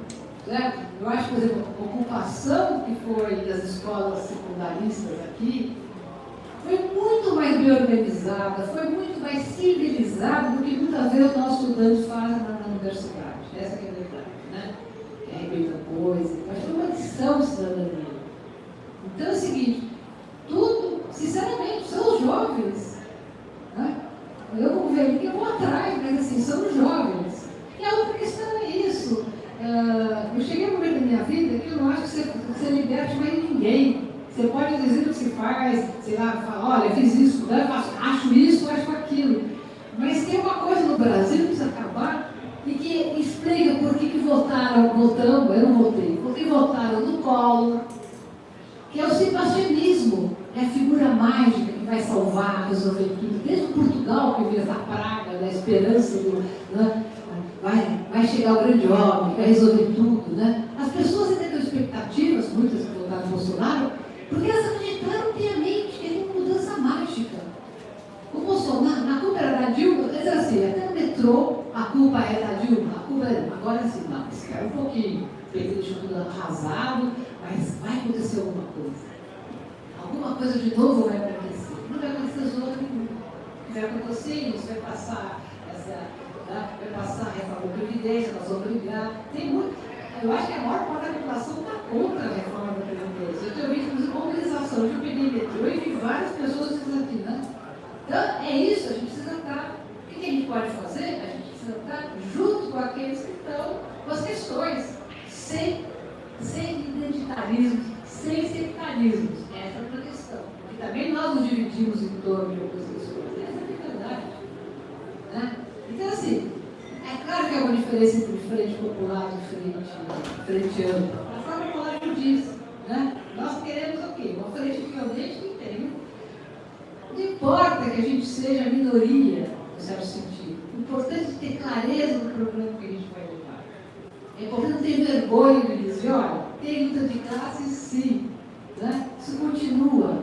Cada vez uma forma mais desgraçada porque é quase que invisível. Hoje a ideologia é você o seu autoempreendedor. Se você não deu certo, a culpa é sua. É terrível que nós estamos vivendo. Então, é por essas razões que eu não vejo, eu não acho não, que é proto. Não adianta. Eu não sei o que resolve dizer que é proto-fascista, o que é isso, o que é aquilo, certo? Eu acho que quando o governo de extrema-direita, né, cujo objetivo é manter o neoliberalismo, é manter essa coisa vergonhosa dos bancos ganhando bilhões, né, uma coisa vergonhosa. Foi o único momento da história que a Igreja Católica estava certa, quando ela dizia que os juros era pecado, né? Juros. Esse foi um momento de grande sabedoria, né? De grande discutir, que infelizmente se perdeu. Certo? Então, você entende? É isso, não tem outra. Eu poderia responder com relação a época dos estudantes, a nova lógica capital, sim, é neoliberalismo. E nós cedemos ao neoliberalismo o tempo todo. Né? Olha, eu acho que eu não posso dizer isso. Muito obrigada pela.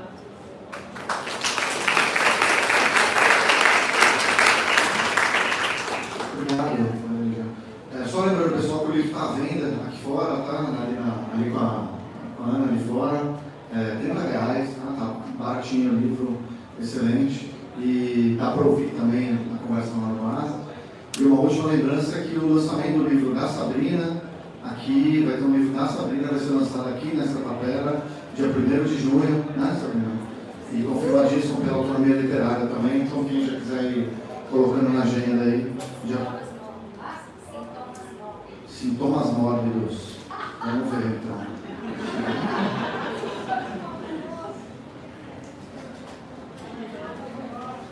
Ele está pedindo para eu levantar para o pessoal lá de fora ver melhor.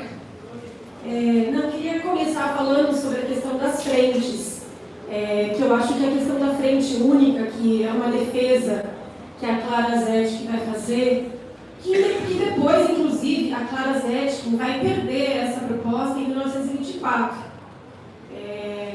Ela defende isso em 1923, depois, no congresso seguinte, ela vai perder essa linha política, e depois de 1928, a Clara Zetkin vai ser silenciada e censurada pela estalinização que acontece na Internacional Comunista. E ela não vai poder mais defender a sua proposta, vai vir uma outra linha, que é uma linha contrária à Frente Única Proletária, uma linha que vai, inclusive, privilegiar, na Alemanha, por exemplo, um distanciamento entre os comunistas e os sociais-democratas, contra a proposta de uma frente única entre eles. Então, assim, a gente não chegou a falar sobre isso, mas é importante também ver como que essa história se desenvolveu depois. Então, assim, a proposta da frente única é muito fundamental, a Clara Zetkin coloca como muito fundamental como um instrumento para derrotar o fascismo. E ela é uma frente da classe trabalhadora, mas que unifica todas as matizes de pensamento da classe trabalhadora. Ou seja, os socialistas, os reformistas, os sociais-democratas, os comunistas, os anarquistas, todos aqueles que se identificam com a classe explorada e oprimida fazem parte de uma frente única para derrotar o fascismo. Por isso que ela diz, nessa frente única a gente tem que sim passar por, não desprezar as diferenças, mas ceder à questão das diferenças para constituir a frente única. Isso não quer dizer, quando a gente fala ceder, não quer dizer abrir mão do seu programa, porque cada organização dessa tem o seu programa. Não é abrir mão do seu programa ou da luta pelo seu programa, mas para a frente única poder se efetivar, cada organização teria que ceder, porque não dá para ser o programa da sua organização na frente única. Uma frente única que vai precisar de chegar a um denominador comum entre todas as organizações para lutar contra o inimigo comum que é o fascismo. A frente popular é de uma outra natureza. A frente única é uma frente para se defender. A frente popular é um projeto de governo, é um projeto de poder. Assim como o governo operário camponês, que a Clara defende, é um projeto de governo, um projeto de poder. Então, dentro dessa frente única, existiriam disputas para qual, se essa frente única dá certo, existiria uma disputa para ver com qual projeto de poder ou qual projeto de governo iria se implementar se essa frente única fosse vitoriosa. Então, a frente popular, ela defende o quê? Uma coalizão com setores da burguesia, uma colaboração de classes. E o governo operário camponês não seria um governo de colaboração de classes. Ele iria abarcar setores da pequena burguesia empobrecida, como os camponeses, por exemplo, mas ele iria ter um programa de enfrentamento com o capital, ou com a burguesia. Se a gente fosse ver para a nossa linguagem hoje, um programa anticapitalista, um programa de enfrentamento com o grande capital, com os grandes bancos, com os grandes proprietários, com o agronegócio e tudo mais. Então, assim, eu acho que a frente única, nesse momento, apesar da gente ter uns falam, não é um governo fascista. Eu não acho que é um governo fascista, mas eu acho que existe um núcleo neofascista nesse governo, que é o Bolsonaro, seus filhos, ali tem um núcleozinho ali em volta dele que tem um pensamento, uma ideologia, que a gente pode chamar de neofascista. O governo ainda não é fascista, mas existe um núcleo para a gente também saber que é perigoso. É perigoso, porque se esse núcleo, inclusive, tem mais força dentro desse governo, pode, ou se as condições da própria situação da luta de classes, pode levar a que esse núcleo ganhe mais força e possa fazer dar um outro golpe de caráter fascista. Não vai ser, inclusive, sem apoio de massas, porque o fascismo tem apoio de massas. Então, bom, voltando à questão das frentes, eu acho que hoje a gente está num patamar de construção de uma frente única no Brasil. Por quê? Vejam bem,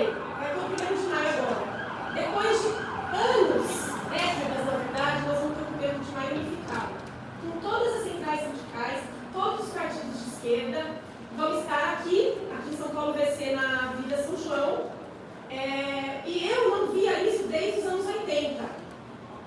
A gente teve uma manifestação contra a reforma da Previdência de 2022, onde estavam a Frente Povo Sem Medo, a Frente Brasil Popular, todas as centrais sindicais e mais PT, PCdoB, PSOL, todos os partidos, né? Digamos assim, não são muitos,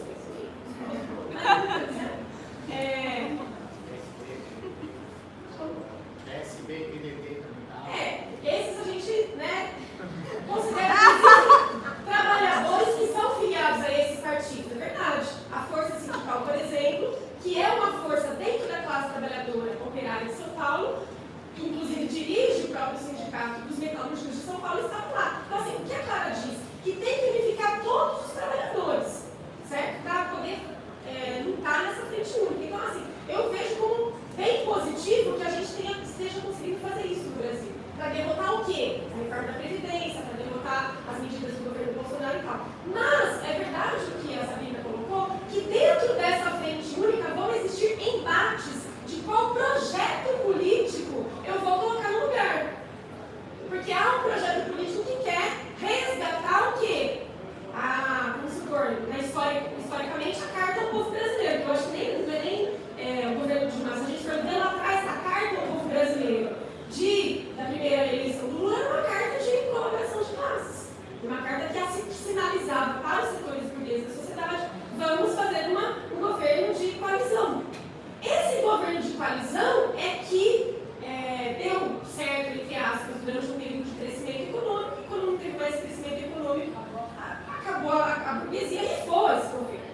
Então, na verdade, não solucionou os problemas e gerou uma desmoralização para a classe trabalhadora brasileira, que desmoralizou seus próprios líderes e também um projeto alternativo de sociedade. Então, assim, dentro dessa... Mas, assim, eu acho que é importante saber a diferença das coisas, porque é muito necessária a frente única para lutar. E dentro da frente única, a gente tem que ser o menos sectário possível para englobar todo o conjunto da classe trabalhadora. Mas também é muito importante que dentro disso a gente saiba que tem diferenças de projetos de governo, de poder. Um deles é uma coalizão com a burguesia e outro é de um governo que seja um governo de independência de classe, ou seja, um governo da classe dos explorados e dos oprimidos, né, e não de coalizão com os setores burgueses. Eu queria falar também sobre a dificuldade que a gente tem hoje. A gente está numa situação bastante difícil. Apesar de a gente não ter um governo fascista, né, no meu entender, a gente teria só um núcleo neofascista, a gente está numa situação em que esse governo de extrema-direita, ele ganhou setores do proletariado para o seu projeto. Eu estava nas ruas para falar contra a reforma da Previdência, né, entendeu? O conflitinho falando, e impressionante, muita gente falando que é isso mesmo, não tem jeito, tem que fazer a reforma. Eu fiquei assim, assustada. Então, assim, eles consideram, antes desse governo, quando era a reforma da Previdência que teve, eram 70% da população contra a reforma. Hoje é 51%, ou seja, eles ganharam terreno. É bom a gente saber, quando a gente está numa situação desfavorável, que é para a gente, né, se empenhar bastante, lutar bastante, e que a Clara falava, nós não podemos ser passivos diante da situação. Né? Ela acreditava muito que as contradições do próprio fascismo, de não conseguir resolver os problemas do povo, de ser desmascarado, ela ia acontecer, mas ia depender fundamentalmente de uma atitude ativa da classe trabalhadora e principalmente das suas direções. Por enquanto, não dá para responder tudo, foi muita questão, mas queria contribuir com essas aqui, tá?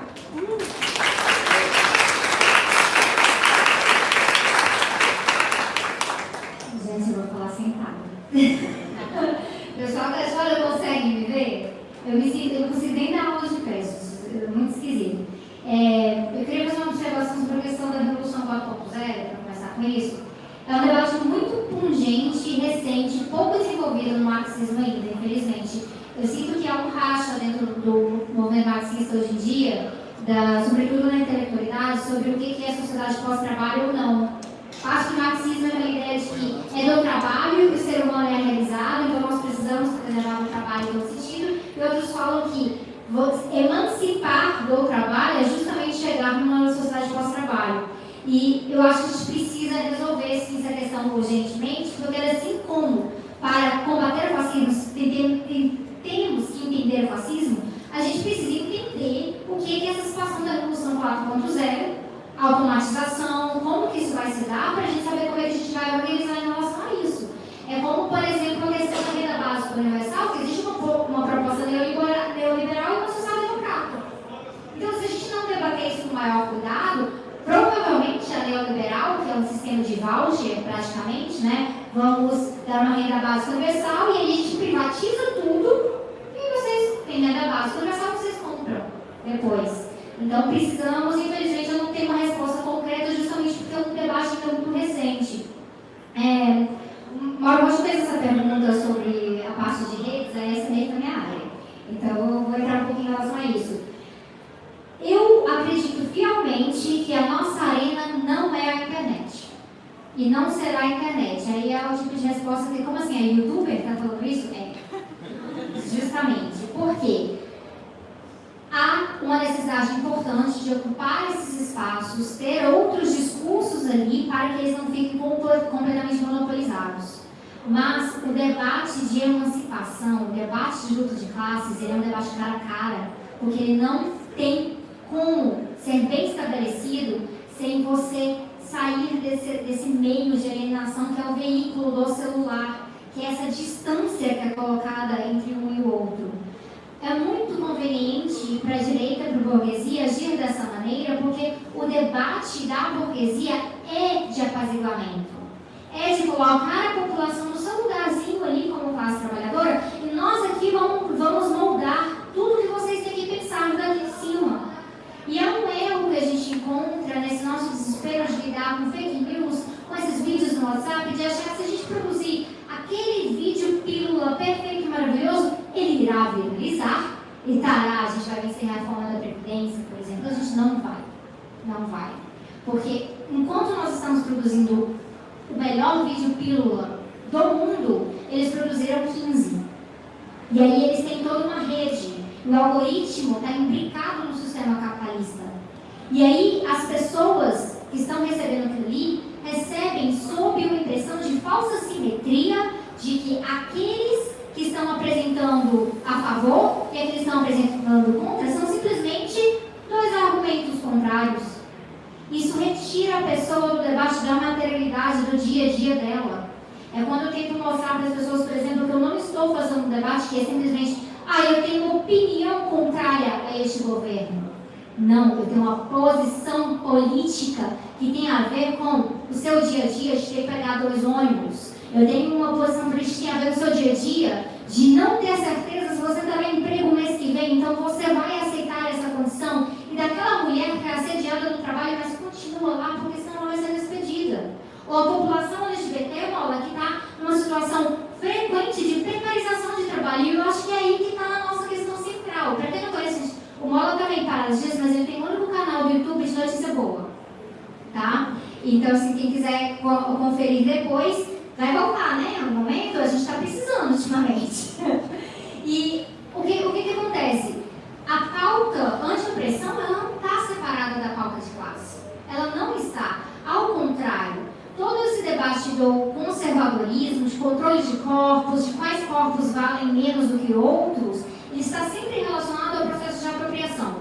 E a apropriação de propriedade privada, de exploração, aquele corpo que pode ser explorado mais do que o outro. Aí entra, por exemplo, a discussão da Silvia Federici sobre caças bruxas, que eu sempre trago, porque eu acho que ela é muito relevante nesse espectro todo. E muitas vezes os progressistas liberais, que estão com a burguesia, mas defendem direitos humanos, que assim, não, gente, matar a população LGBT é um pouquinho demais, mas colocar todo mundo no telemarketing ali, escondido, aí sim, tudo bem. Nós precisamos resgatar o fato de que os corpos que valem menos são os corpos que estão na mira do conservadorismo. Então essa pauta é nossa.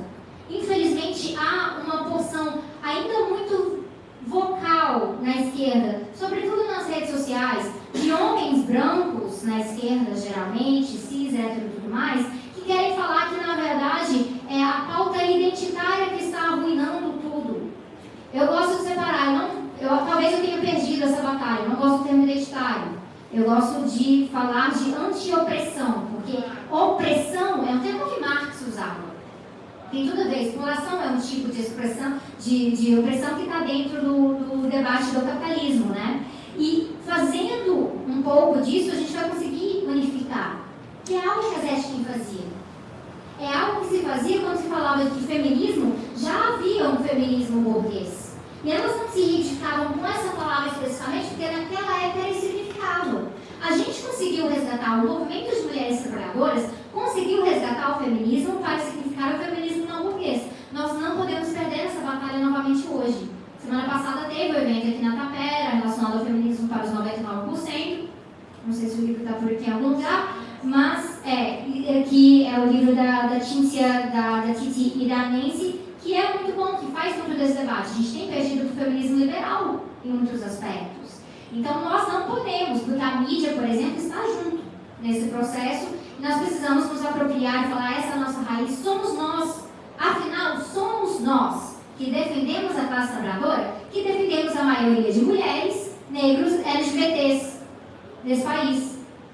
Então, como que a gente poderia falar que isso não é nosso? Que essa pauta não é nossa? E a melhor maneira é simplesmente falar assim, quando chega um momento e fala assim, não, todos os feministas burgueses, você tem que falar, você está falando besteira. Você está falando besteira. Várias vezes eles falam assim, porque Kolontai, você nunca leu Kolontai. Então não tem vergonha. Então assim, tem que falar assim porque eles são uma minoriazinha. Felizmente eles são uma minoriazinha, mas eles fazem um barulho muito chato. E eles afastam, eles fazem mulheres acreditar que o único feminismo que existe então é o feminismo liberal. Porque se a esquerda não gosta de feminismo, estão falando que é coisa de, não sei o que lá, burguês, não sei o que lá, que é besteira, que foi o ele não que elegeu o Bolsonaro. Uma vergonha quando se fala uma coisa dessa. Vocês queriam o quê? As mulheres e LGBTs, e o povo negro desse país, passou anos falando que o Bolsonaro era um problema. E o que essas lideranças falaram pra gente? Gente, dá barulho, não, você tá dando palanque pra ele. Não, é só um palhaço aí, não presta atenção. Falamos. Se ninguém prestou atenção, de repente quer que a gente venha e resolva tudo com um ato, com uma manifestação. Então, é absolutamente necessário a gente casar isso no nosso dia a dia. Porque pode ser que você esteja no espaço, por exemplo, na periferia, e que falar de feminismo seja uma palavra perigosa, porque o conservadorismo faz parte do senso comum. E nós temos uma ministra que ensina anticomunismo, antifeminismo e tudo dentro desse contexto. Mas se você falar de violência doméstica, de assédio no trabalho, de reprodução social, de fardo duplo, triplo e de como mulheres trans são assassinadas e são empurradas às margens da sociedade, vão entender. Politizar, conscientizar é tratar da realidade da pessoa. Isso é muito, muito palpável. E é assim que o nosso debate tem que se dar em muitos desses espaços. Isso coloca uma questão que você levantou. O James Hunter, que é um dos sociólogos mais famosos por falar da questão de guerra cultural, eu tenho uma certa discordância com o jeito que ele trabalha.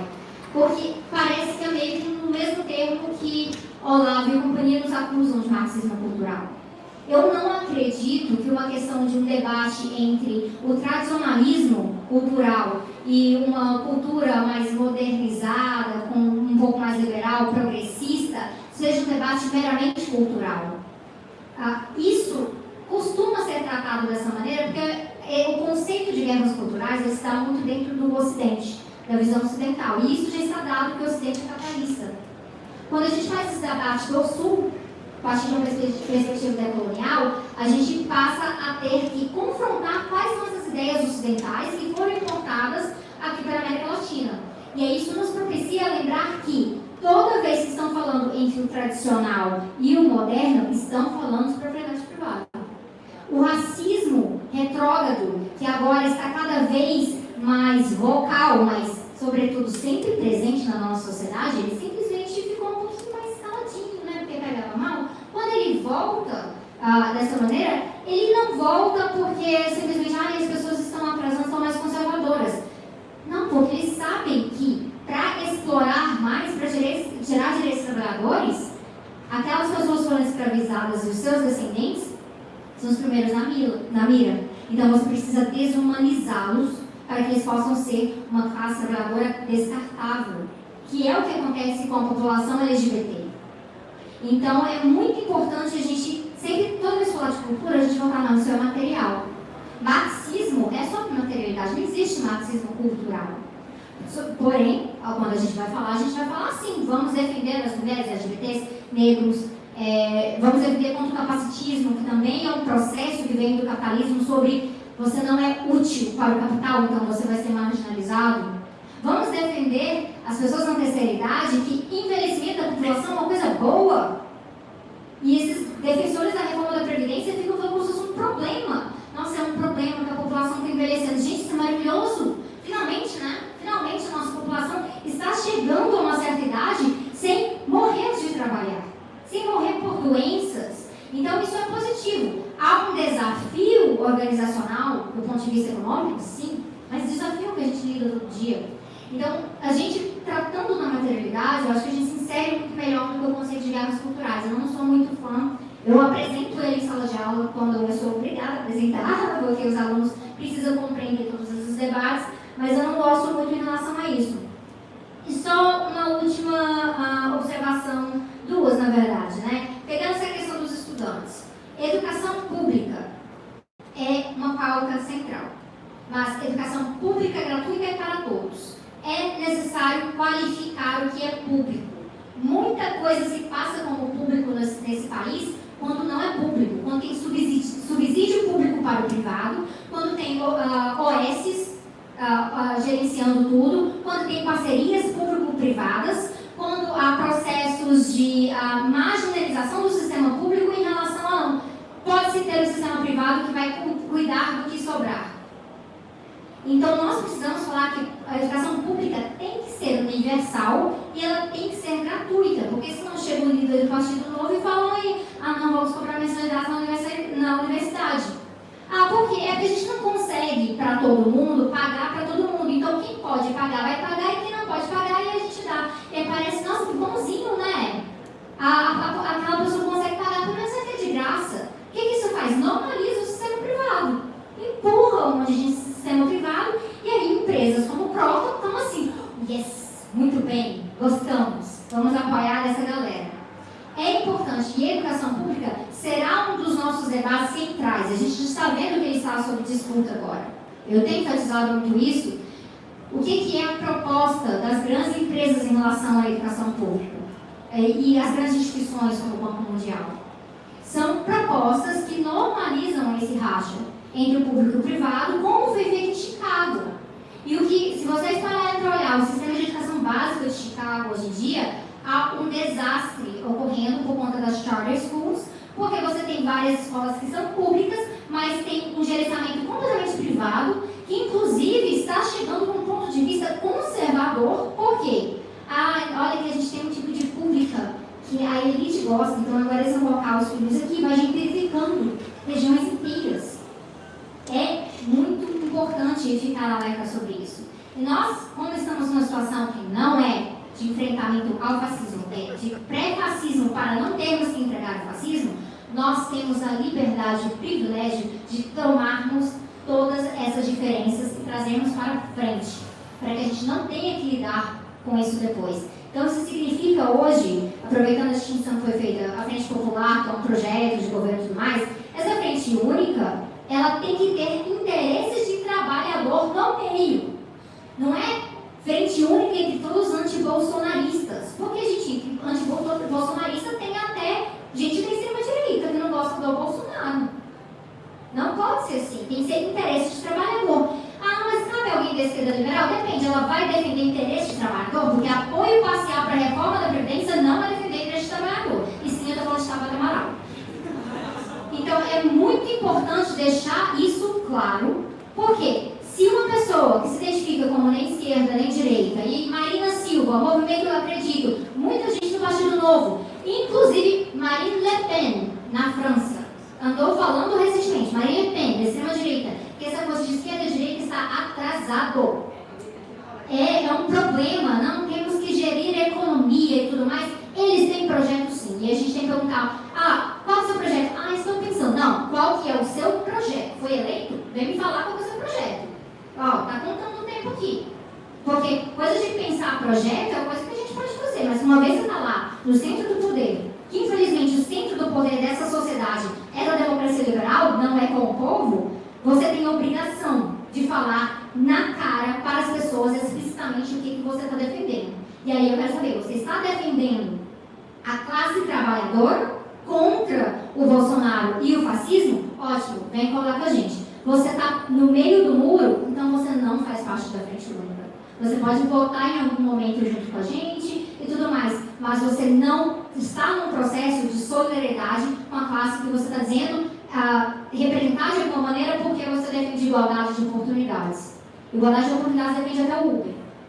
Então é muito importante a gente ter essa diferenciação e lembrar que se temos uma frente única contra este governo, contra o fascismo e tudo mais, a liderança tem que vir da classe trabalhadora. E aí quem quiser colar, cole junto, será muito bem-vindo, mas sabendo que é para defender este projeto amplo de interesse proletário, com todas as diferenças que tem ali, mas de interesse proletário. E quando o assunto é a reforma da Previdência, não existe apoio parcial a essa reforma que foi apresentada. Ela tem que ser completamente descartada, porque quando a gente fala, por exemplo, de tirar privilégios dos militares, não é uma reforma da Previdência que a gente está falando. A gente está falando de mudar a estrutura econômica. Combater privilégios, eu nem gosto desse termo. O Guilherme Boulos usou muito na campanha passada, eu tive algumas discussões em relação a isso. Eu não gosto desse termo, porque não é combater privilégios, é mexer na estrutura econômica. Porque senão, entra e sai, alguém passa uma medida provisória, dá um decretozinho canetado, esse governo está cheio de canetado, e volta o privilégio. Então nós temos, na verdade, tirar regras especiais. Isso não significa que vamos considerar a questão da idade mínima, que, por exemplo, é algo que o movimento Acredito defende. Então vamos ficar bem alerta sobre o que está chegando. E muita gente está chegando, falando que está junto com a classe trabalhadora. Pergunte exatamente o que ela acha que a classe trabalhadora quer. Porque a classe trabalhadora pode até estar sendo ideologicamente informada de que seria do seu interesse uma reforma da Previdência, como a Silvia apresentou aqui. Isso é um problema, sim. Mas se a gente parar para conversar com essas pessoas, você vai ver que todas querem aposentar. E todas querem aposentar com dignidade. Ninguém quer chegar no ponto que está a população do Chile hoje. Então, se a gente apresentar isso com muito cuidado, a gente pode falar, olha, que bom, você quer aposentar e você quer chegar na velhice. Eu também quero que você chegue assim, porque eu quero que você chegue com dignidade. Como é que a gente vai fazer? A gente vai ter que mexer na nossa estrutura econômica. E quem está normalizando para você, falando que não existe alternativa, é a única coisa que eu tenho certeza. Esta pessoa não tem interesse da classe trabalhadora bem no centro da sua conversa. Isso tem que ficar muito evidente para todo mundo, porque a partir disso aí a gente vai escolher melhor as nossas batalhas, quem é aliado nesse momento, quem é aliado em outro momento, mas deixando claro que se você é parte de uma frente única com os trabalhadores, você tem que estar com os trabalhadores em tudo, em geral, e precisa principalmente ser muito, muito direto sobre o que você está defendendo.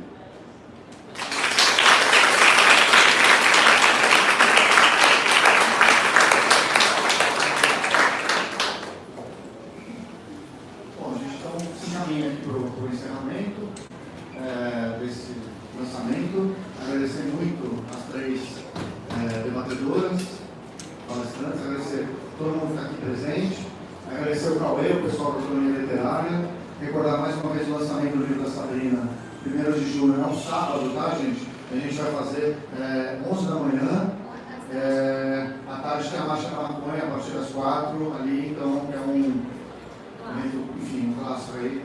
Então tem que acordar cedo no sábado, aí depois a gente vai todo mundo andando lá pra. E valeu, Cauê, valeu todo mundo ali, o Hugo, todo mundo da Autonomia Literária, a Nina, a equipe da Tapera, a Ana, todo mundo presente. O livro está vendo aqui e é isso aí. Silvia, Maria Lídia, Sabrina, uma salva de palmas aí.